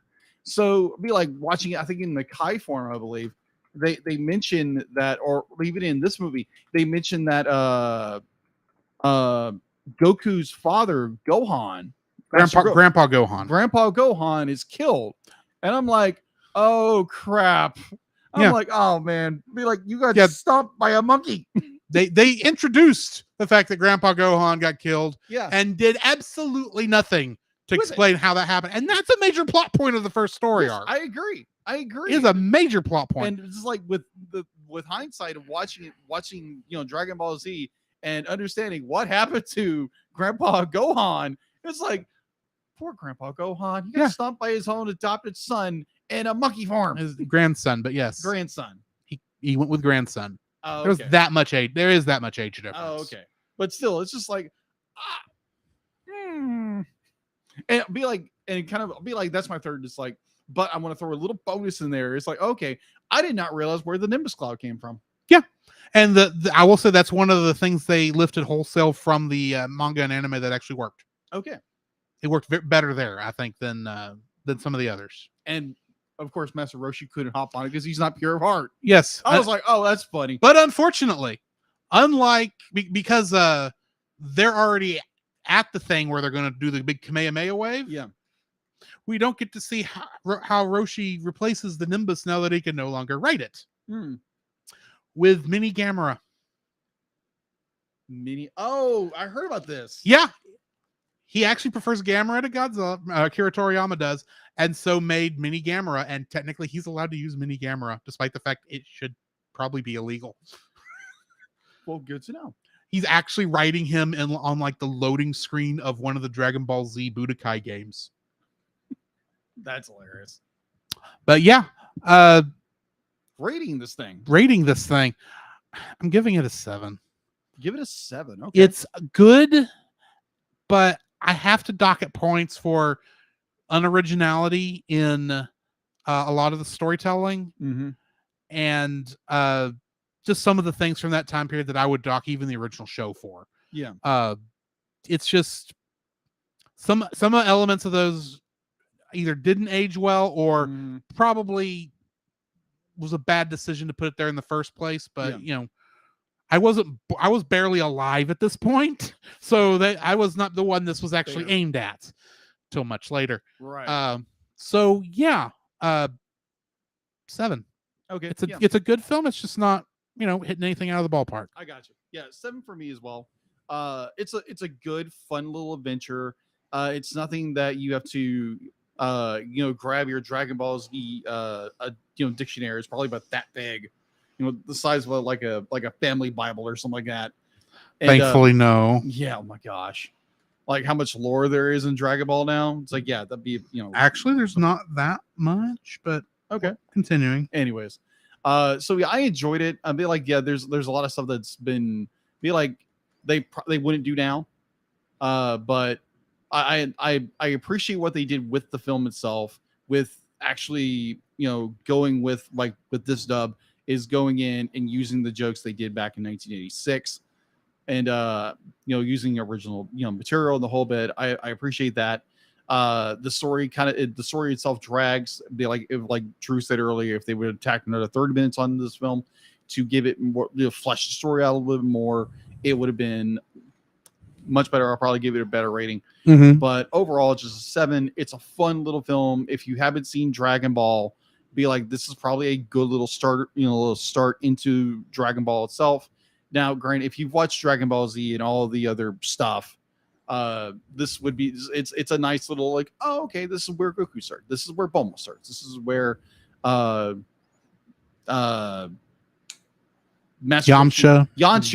Be like, Yamcha, oh my gosh, I love Yamcha in this film. Even though be like he's scared of women and like he's just a thief and he actually beats Goku, which was actually just like, yes.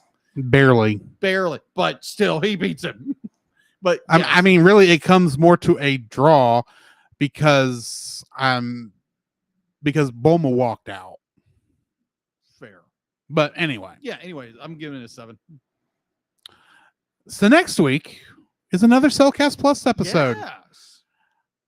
We are going to be reviewing Dr. Strangelove, or How I Learned to Stop Worrying and Love the Bomb.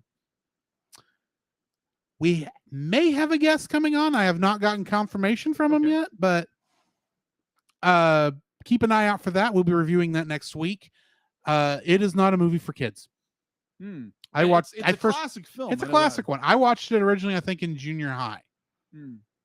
And I think I might have been a little too young even at that age. Okay. So I'm looking forward to it. I haven't seen the film. Be like, there again, I've seen clips from it because obviously it's a classic film. It has shaped the movie industry for what it is. And yeah, I can't wait to watch this. When was this movie made? 1950? 60 something. 60 something. Okay. So yeah, looking forward to that. Hang on. As Drew types. I'm checking something. Okay. So join us on the other side of the break. And we're going to talk about what we've been watching, news, assuming we have any. Yes. And then we're going to be talking about some X-Men. Sneak. Oh, I just got confirmation from Geek Devotions. We do have a guest next week. Whoop, whoop. Dallas is joining us, so join us for that. Yes. Anyway, I almost played the wrong thing. This podcast is a proud member of Culture Box. Whether you enjoy geeky reviews, comedy, or original fiction, you can open up the Culture Box and find something excellent for your soul. Point your web browser to culturebox.media. This week, we suggest checking out Stunning and Brave, where each week hosts Chris Cowan of the Babylon Bee and Nate Henderson of Some Boring Budgeting Job confess their privilege, spotlight stunning social media posts, and fabricate outrage, all while keeping you super woke and enlightened. They will make you laugh. That's right. You have no choice. Check out Stunning and Brave at stunningandbrave.net. The Cellcast would like to thank the following patrons: Ashley and Francisco Ruiz, Book of Gaming, PaulJPowers.com. And I gotta take this Dubois. name off so To don't get your listen name to on it. the show, plus uncut episodes, early access to the Cellcast Plus reviews, and special art from Jacob, please donate to us on Patreon. I'm working on it. Yeah, for those of us, for patrons and for those in the chat, there's a person on that list that I've got to take off on all those because they only paid once, and I did not notice it until a year after they paid. And I think I've played them for 3 and 4 months now, and they didn't actually haven't gotten all that. So yeah, I'll be doing some editing on those coming up. So that's why I had to mention that. So yeah, are you ready to jump into the next thing? Yes. Let's jump into the next All right. Once I find it. So Jacob, I have a question for you, my friend. What have you been watching? What have I been watching? Well, it's kind of related to the movie we just reviewed, which would be Dragon Ball Z Abridged on YouTube. So, I mean, like, Which part of Dragon Ball Z Abridged? I am at the very beginning of the Cell games. Very, very beginning. Okay. So, I don't think if you're going through the playlist, Mhm. I don't think they included these, which is a crying shame. Okay. But on Team 4 Stars thing, there is a set of verses that take place like as if these were contestants in the Cell games. Okay. And it's characters from different things. Okay. You really should watch all of them. Okay. I got you. So, I think I stepped up. I think in the last week I went through let me think, the beginning of the Android Saga. Go through the Android Saga, which is absolutely hysterical. And then you get into the Cell arc of him becoming Perfect Cell. Yes. And then you're be like just getting into the Cell games. And I was just like, oh my gosh, really? It's like Hercule or Mr. Satan, whatever his stupid name is, like comes in there. It's just Mark. like, Or did you miss that at the end of season 2? Mark. I didn't. At the end of season 2, while Vegeta's back in space, he gets a call from an old friend of his. Oh, yeah. That got wished back with the Dragon Ball. Yes, I remember. Yes. And he's now a big that's Hollywood Mark. producer now. Yeah, that's right. It says he's representing this new act called Mr. Mark Satan. Mark Satan. But I don't like the name. We're probably going to change it to something like Hercule. That's right. I completely you're like, of course, be like, he turns up as a ghost, haunts Vegeta. Except is he really a ghost, or is that just weird psychological trauma that Vegeta's going through at the death of his father figure? But either way, I mean, they do the whole joke from Fight Club, where Vegeta, why do you look so bad? He doesn't want to admit he lost to the Ginyu Force. You fell down some stairs. I fell down some stairs. No, you didn't. Shut up, or I'll throw you down a flight. I remember that. But yeah, like absolutely, Team 4-Star nailed it out of the pocket. It just blew this thing out of the freaking stadium with this for what they did with Dragon Ball Z. I wish they would have continued, but obviously they couldn't. Because there are reasons, and I'll talk about it afterwards. Yeah, there are reasons. Very good reasons. Yeah, very good reasons, and plus they were getting strikes and all that. And actually, they were long past the strikes. Oh, okay. They only had strikes when they were starting season 2. Really? I'll explain all that later. Oh, okay. But yeah, that is primarily what I've been watching is Dragon Ball Z Abridged, and absolutely hysterical.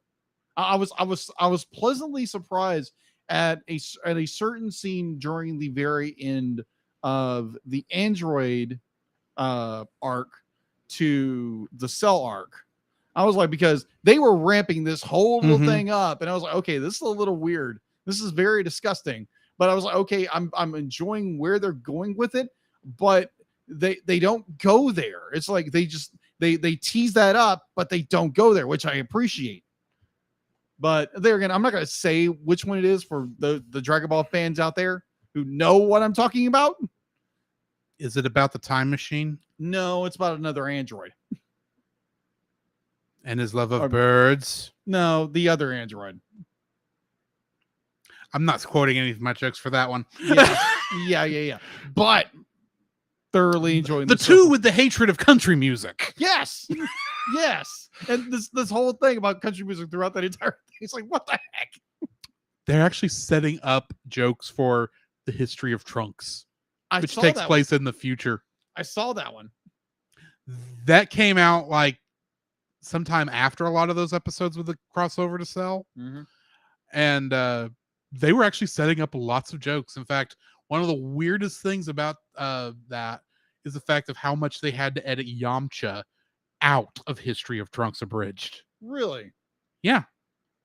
Because Yamcha's in a lot of those opening shots, but according to Trunks, he can't be there. Huh. After he found out who Bulma's kid was. Oh, gosh. Not getting into that. No. If you feel the need to commit suicide, call the suicide hotline. Anyway. Oh, yeah. No. It's a Go dark somebody, please. Yes. Somebody. But anyway, that is what I've been watching. What have you been watching? I don't know if I mentioned last week that I had gotten to see Guardians of the Galaxy Volume 3. No, you didn't mention that. I did not mention that. So that was actually 2 weeks ago. Oh, wow. Hold on with me, bro. How was that? That's what threw me, because I got to I was editing Fire and Ice. Not Fire and Ice. I was editing Megamind today, and I got to thinking, I didn't mention that I went to see a movie. Right? So yeah, Guardians of the Galaxy Volume 3 is actually really good. Okay. If you're going to watch it, of course, you should at least watch Guardians 1, 2, and Avengers Endgame and Infinity War. So 4 films. You don't need to watch Thor Blood and Honey. That's not the name of it. Blood and Honey. That's the new title. Love and Thunder. That's the actual name. I'm sorry, I mixed it with that knockoff Winnie the Pooh film, horror film. Wow. That's almost a compliment to that film. Anyway, I don't know if you said that's a compliment to Winnie the Pooh, Blood and Honey, or to Thor, Love and Thunder. Love and Thunder was such a mess. All Love and Thunder explains is why Thor is no longer with the Guardians at the beginning of Guardians 3. Right. Oh, and you should watch the Guardians of the Galaxy holiday special. That's what I keep hearing. Because it does add a couple of nice little new plot elements that the movie didn't have time to go into. Gotcha. Just throwing that out. But it's actually very good. I'm going to warn you, if you love animals and you love if you're a little sensitive to blatant murder,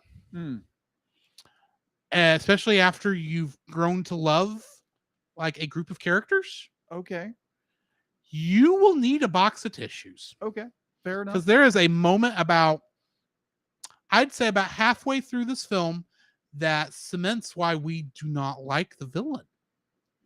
Okay. And I wanted to jump in there and strangle the dude myself after that, because friendship is a beautiful thing. That's all I'm going to say.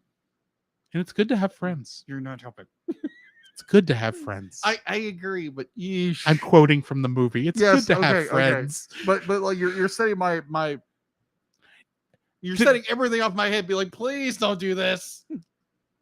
But No, it is a good okay, film. Good. I'm giving you this warning because it actually was not something I was expecting from this, and you do need to be aware if this is not like is it Marley and Me? Is that the one?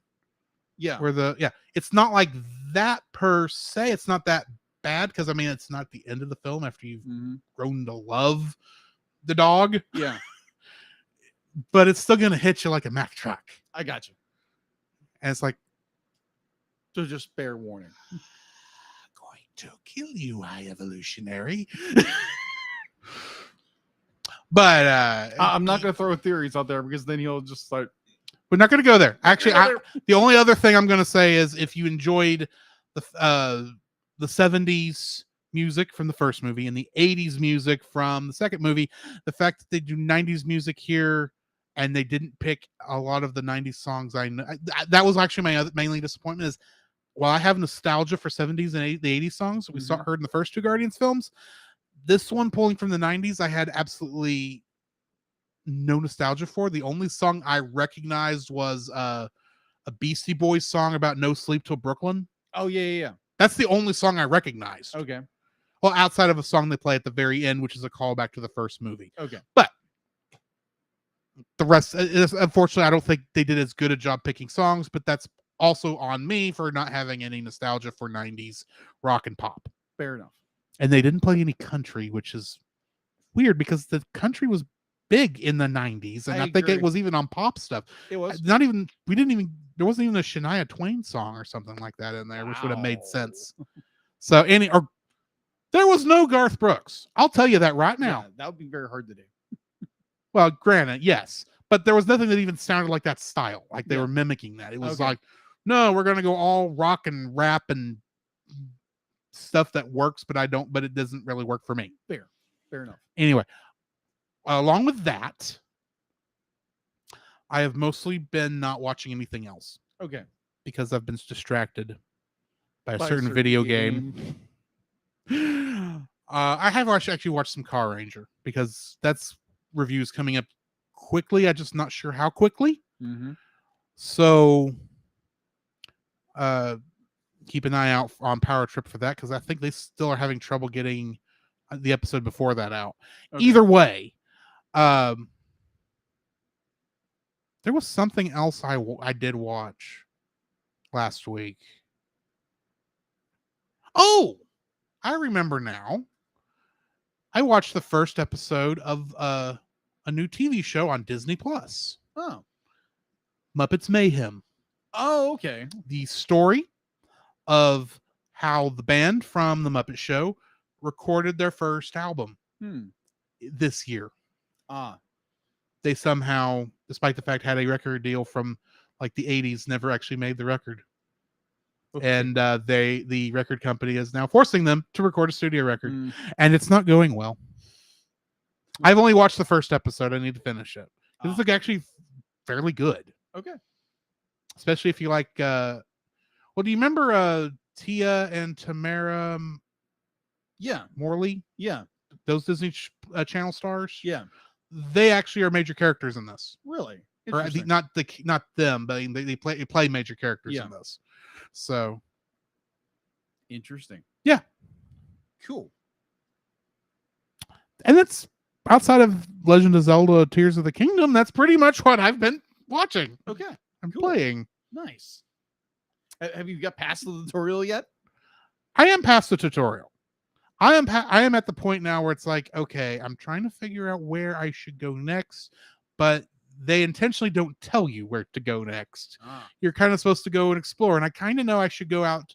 I know where I should be going, in the same way that early on in Breath of the Wild that you should be heading towards the four beasts, the 4 spirit beasts. I kind of know where the disturbances are that I'm supposed to go be looking at, but I am intentionally not heading there yet because I'm just going out and exploring and searching for stuff and trying to make sure I'm powerful enough that when I do go in there, I'm OP.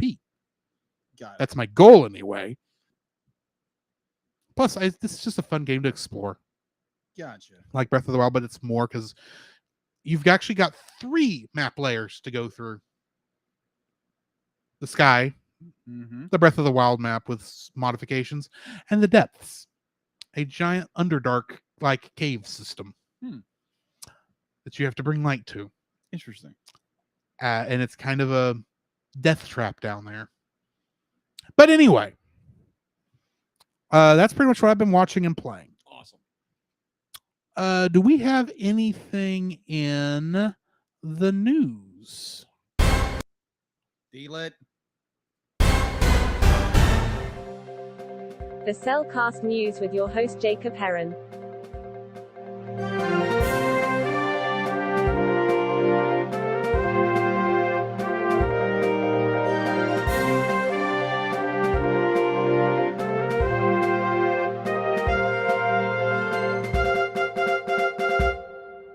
Why, thank you, D-Lit, and getting into the news.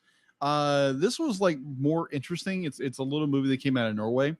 And it's like the main voice actor of the character is actually Zachary Levi from the Shazam films and also from Tangled and Tangled the series. So yeah, you know, my love of Tangled, we've already reviewed Tangled the series, Rapunzel's Tangled Adventure, what have you.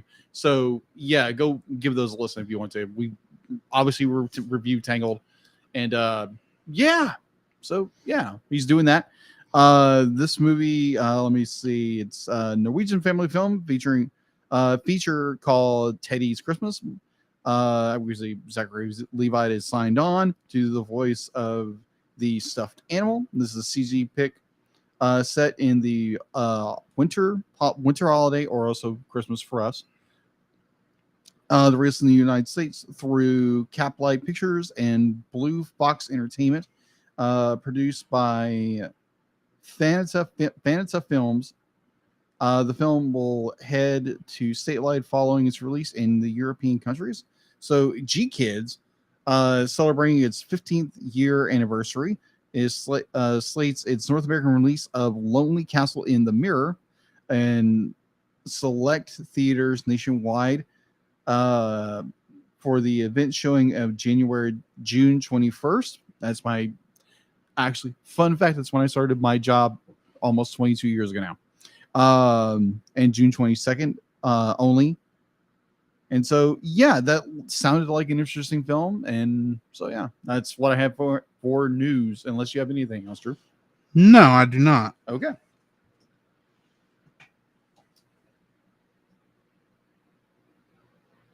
Okay, so why don't we go ahead and jump into X-Men? Mm-hmm.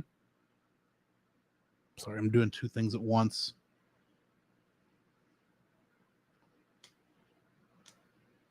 Okay, we'll just do that. Okay. Previously on X-Men.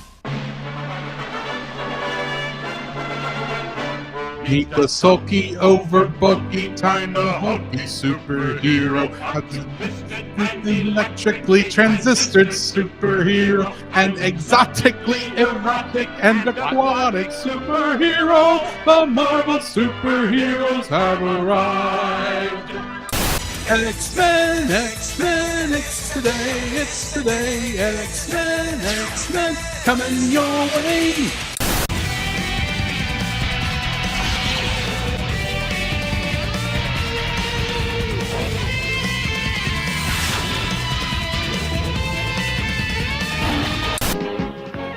Spider-Man and his amazing friends, Iceman and Firestar.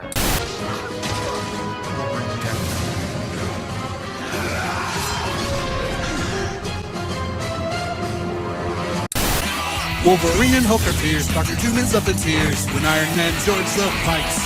Falcon circles from the sky. Scarlet Witch will let bad guys. Thor's hammer has thundered mine. Who'll save the day? The superhero squad.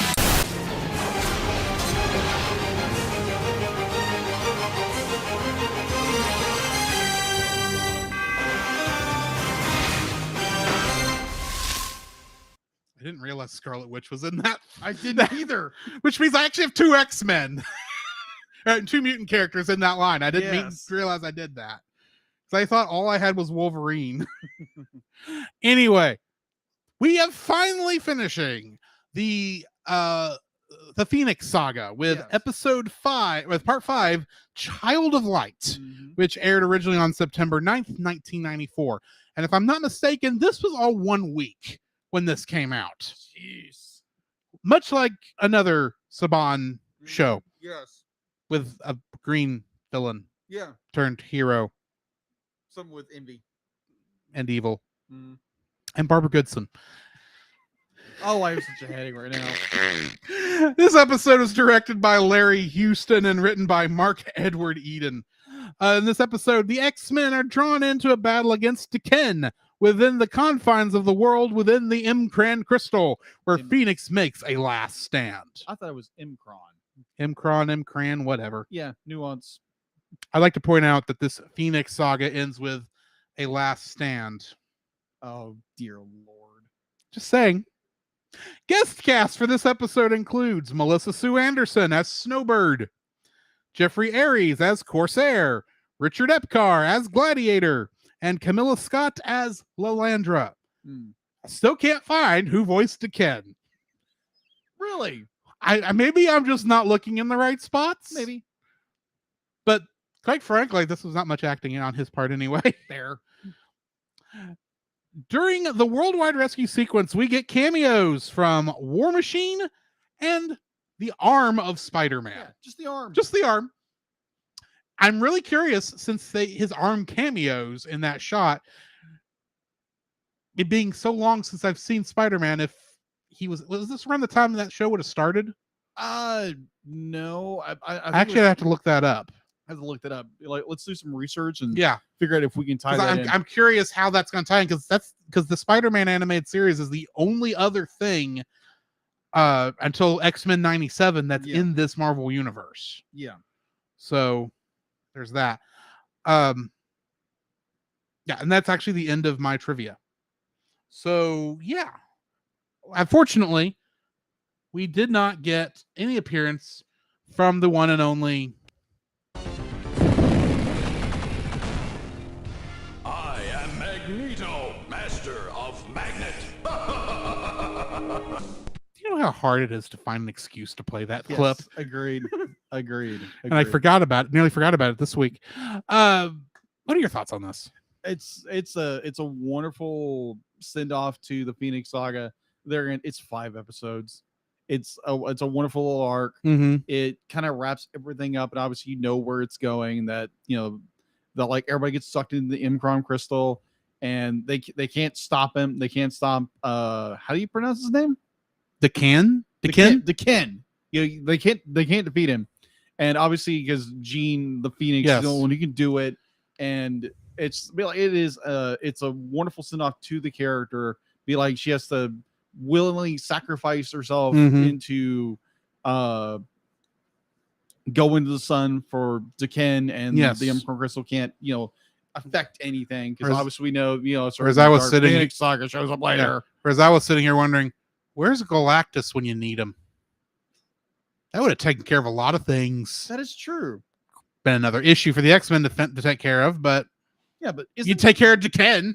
That is true. Galactus is already. Oh no! Wait a minute. Galactus has not shown up in this yet. Right, that's right. I'm thinking of another character. Yeah, it's Fantastic Four's Gladiator. I'm thinking Gladiator, which is a Superman knockoff. Yeah, it's a Superman knockoff. Punk Superman knockoff. Because he's got a mohawk and he's going to serve his Empress. He's going to serve his Empress. And it's just like, oh, I wish Barbara Goodson was voicing Lalandra. Oh my gosh. And that Goldar was voicing Gladiator. Oh, but that Richard Epcar never voiced oh my gosh. Goldar. Yes, my princess. I will say, Empress. I regret my Empress on this day. This is not a good Goldar. I regret my Empress that it was on this day that I enter into your service.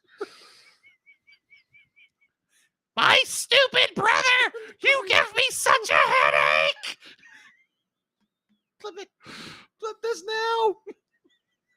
But yes, it is absolutely hilarious. Now I got that stuck in my head. Thank you very much. That is hilarious. But yes, I enjoyed the mess out of this 5-part episode of the Phoenix Saga. We're as an audience member, obviously this came out in 1994, 95? 94 came out in 94 because it originally came out in 93. Yeah, the first show was in 93. Yeah, 93. This so is 94. This is in the middle of putting this in context. Yes.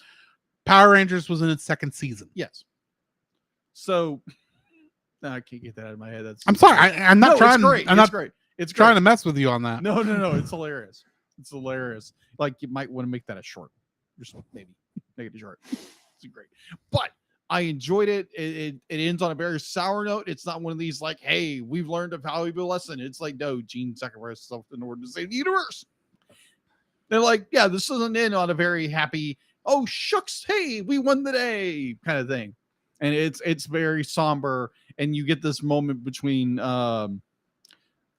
Scott's dad. I can't remember the character's name. Corsair, who I still say should be voiced by Jonathan Frakes. Yes, agreed. So you have Corsair and be like, it's like, yeah, Corsair lost his wife, blah, blah, blah, blah. It's like, you realize, okay, Scott, that's your father. I was about to ask, did Corsair ever tell Scott about the fact that they're father and son?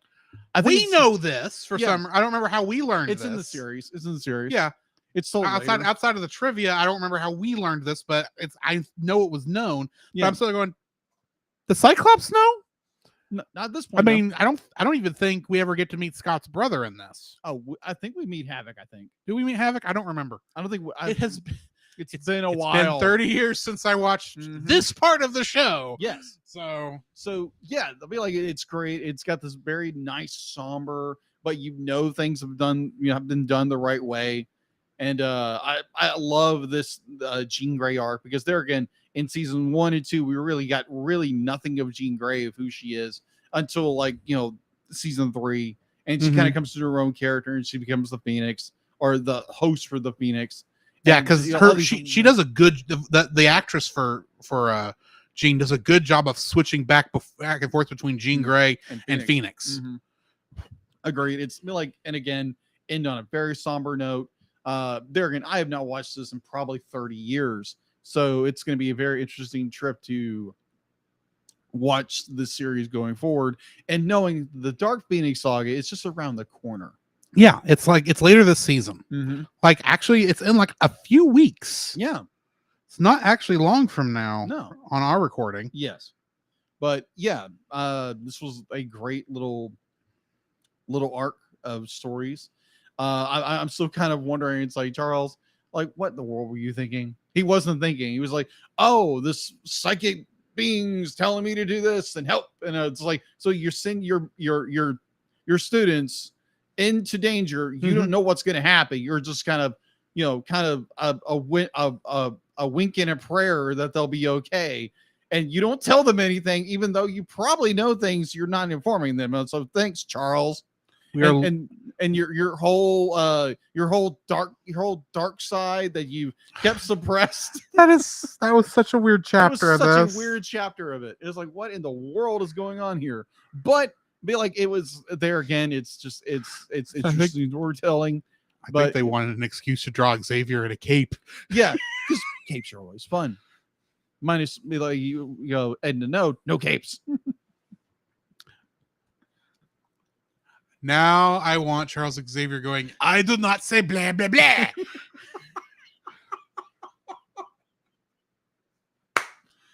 Anyways, I enjoyed this episode tremendously. And it's like, be like knowing what we know is like, oh my gosh, the scene that got me the most, it was the scene where Corsair and Scott be like, obviously Corsair kidnapped Scott. Yeah. And it's like, yeah, be like, yeah, I'd be like, Scott would be like, yeah, I really don't remember my parents. And it was like, yeah, I lost my wife, Be like, it's like yeah. But I'm really glad I got to know you. Yeah. You remind me of my Son, say the word son. That's all we're That's asking. all we want. No, we got to hold that off for whenever Corsair shows up again. Yeah, which may not be until X-Men 97 for all I know. No, he shows up. Be like this. There, plot thread they finish it in this season. I forget that Dark Phoenix, at the very least, Dark Phoenix Saga does return to the Shi'ar, and I can see the Starjammers getting involved in that because Jean Grey is on trial, if I remember correctly. Something like that. But anyway. Yeah, great episode, somber note. Maybe not in Dark Phoenix, maybe somewhere later because they actually do use the Hellfire Club, but I bet they call them something. Call them different. They call it their Hellfire Club. But I would note that this there are so many little quirky little things here and there throughout this entire arc, which is great. But there again, it's just like, wow, okay. Be like Cape Charles not telling his students anything. Be like, yeah, it's just like, oh yeah, you must do this because it's the fate of the world. And like you get great Jean Grey arc. She becomes the Phoenix, whatever. And her great sacrifice moment, wonderful. And it's great. It's just wonderful, wonderful. And so, yeah, great episode that I enjoy. And I remember very fondly from my childhood, which I think I was 10 when this came out. 93, 95. Yeah, I was about 10, 11 years old. So far, I can tell you this about the X-Men Phoenix of the X-Men Phoenix sagas. I'll include both of them here. Far better than anything the movies did. The movies really ruined that story because the only time the Hellfire Club shows up, or any of the Hellfire Club shows up in the movies, is First Class. Is in First Class, which has nothing to do with Jean Grey. Yeah. She's in the movie, technically. Yes. Yeah, because I kept thinking it was like, yeah, the Last Stand, not a very good movie. And what I keep hearing of Dark Phoenix, it's not a good movie. I'll put it this way: Last Stand is better. That's bad. That is about really bad. About the only really, if in my opinion, it should have stopped with Apocalypse. Oh, agreed. Because Apocalypse was good. Apocalypse was at least an enjoyable film. Yeah. Dark Phoenix and the New Mutants, Disney should have killed when they bought Fox. Because those were the last two X-Men films that Fox was able to produce under the old franchise. Yeah. So then they only let them out because they were mostly done. In fact, I think New Mutants, which came out after, got delayed again because of COVID. Yeah. Thanks, COVID. No, don't thank you, COVID. This is the one time I think COVID should have done more to kill that film. You know what that kind of reminds me of? Warner Brothers and Batgirl. Now, it was a completed film. Okay, you have a point because I did say with back then when HBO Max was killing everything that they should have gone ahead and released it because there's no excuse for a film that completed to come out. That is actually very fair because that is actually me being slightly hypocritical saying that Disney should have killed New Mutants. Yeah, I would agree with you. I will admit that I was hypocritical in that moment.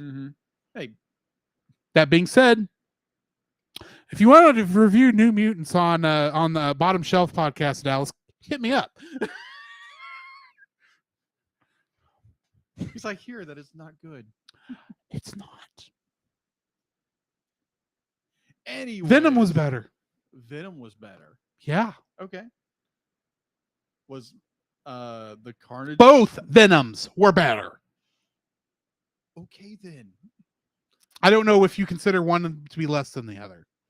You personally. Yeah. If you've even seen both films. I've seen Venom. Obviously, we reviewed it for the Movie of the Week podcast. We did? Yes, we did. We did. We did.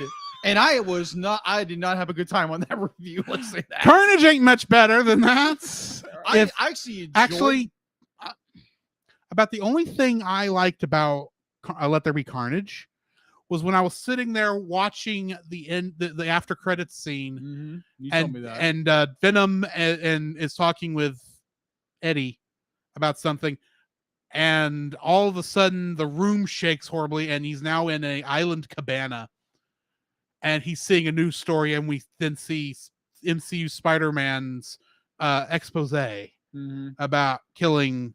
I nearly said Mystique. That is not that character's name. Mysterio. I go, it's the same universe now. That wasn't supposed to happen.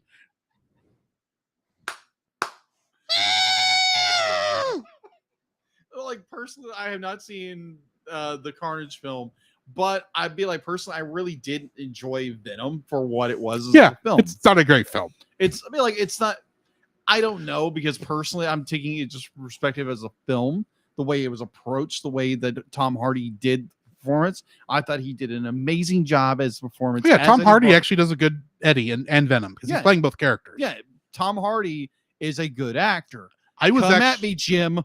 I was actually disappointed that Venom did not get more of a pull in No Way Home. Yeah. Because that would have been cool, but you already had a lot of crazy stuff happening in No Way Home. Yeah. So, fair. That's your excuse to get Venom into that storyline and it not whatever amazing original Spider-Man, Tobey Maguire Spider-Man did. Yeah, sure. Yeah. Go right ahead. But yeah, just like, I'd be like, yeah, Venom to me personally I thought it was a good film. I know a lot of people didn't like the film, but for what it was, what the storytelling they were doing was very good. Look, I don't believe in the turn your brain off sentiment when you're watching a film, because if you turn your brain off, you're not paying attention. Oh, I agree. In so many ways, I don't think anyone can actually turn their brain off. It's more, be aware that you're not eating filet mignon and that you're eating Whataburger or McDonald's. Right. Or microwaved hamburger or something like that. There again, be like, I'm not saying that, be like, you need to know all the lore and the whole bit. Yeah. What I am saying, for what the story they were telling, the characters, the character arcs, and the whole bit, what they were telling in the story itself, outside of the, Spider-Man's not in it. It's not, he doesn't have the spider logo, right, what have you. The story itself, I really enjoyed. The characters, I really enjoyed. I love the weird relationship between Venom and Eddie, and Tom Hardy's performance was really good. I like Tom Hardy's performances. Again, come at me, Jim. Anyways, this has been your extra review that none of us expected of Venom and its surrounding media. That was not intended for tonight. No, so we did no research. I'm just remember we just started conversating there, folks. Yes, I just remember very fondly of doing that episode for conversing. Conversating. It's not a word. Yes. Yes. Like, if you want to go hear our review of Venom, go listen to Movie of the Week podcast. It's still out, so go give it some love. It's like, I might have to go back and listen to that episode because I don't remember it. I do, clearly. Obviously. Anyway, that brings us to the end of this episode. Yes. Next week on X-Men the Animated Series, we are going to be watching the episodes No Mutant is an Island and Obsession. And I literally have no idea where we're going on these two episodes. So join us next week for that with Dallas. In the meantime, this has been Drew. This is Jacob. And we'll catch you in the next frame. So close, Steelitz. So close. You can follow Jacob on his Facebook at Jacob B. Heron. His Facebook page, Jacob's Daily Art Corner, where he tries to draw each and every day. His Instagram at Jacob B. Heron. His Twitter at Jacob Heron. And his Letterboxd at Jacob Heron. You can find Drew on Facebook at Drew Dodgen. His Facebook page, Drew's Photo Bin, to see his photography. His Letterboxd page at GGeorge759. His Twitter at GGeorge759. And Instagram at Drew Dodgen. You can like us on Facebook at the Cellcast Podcast. On Twitch at the Cellcast Gaming. On YouTube at Cellcast. On Twitter at @cast_cell. The Cellcast can be found at Apple Podcasts, Google Play Podcasts, Stitcher, Spotify, or anywhere else fine podcasts are downloaded from. Please rate and review us where you found us, and also on Podchaser. Email us at thecellcastpodcast@gmail.com. The Cellcast is a proud member of both the Pop Americana and Culture Box media networks. For more information, please see the link in the description. Our theme song is Drop and Roll by Silent Partner. And remember, that's Cell with a single L.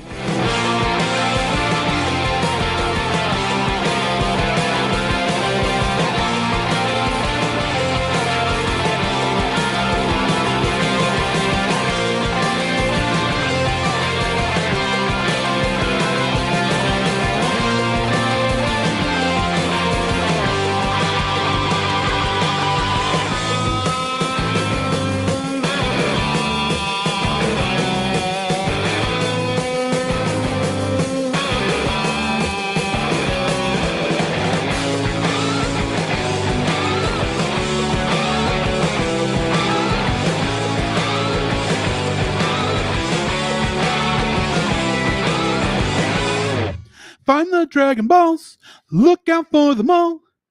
Come and hunt those Dragon Balls with me.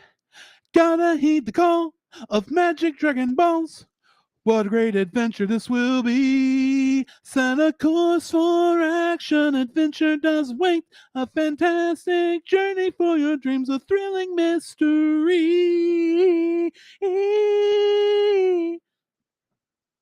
I'm getting such a headache. That's where we're ending it. Bam! Thank you very much, people. Thank y'all for joining us. Let me see if I can find someone for us to raid on the Twitch side of things. Oh, I gotta sing more often on this show. That was, I was like, okay, what is he gonna do? Yeah, because you just saw me Yeah, holding up the thing, getting ready to raid LJ Lowry. Yeah, LJ the Paladin. His last name is actually Lowry. That's why I remembered that. But help if I actually hit the right words on here. Mm-hmm. I brought him up on one thing, but didn't bring him up on the other thing. Because the raid button's over here.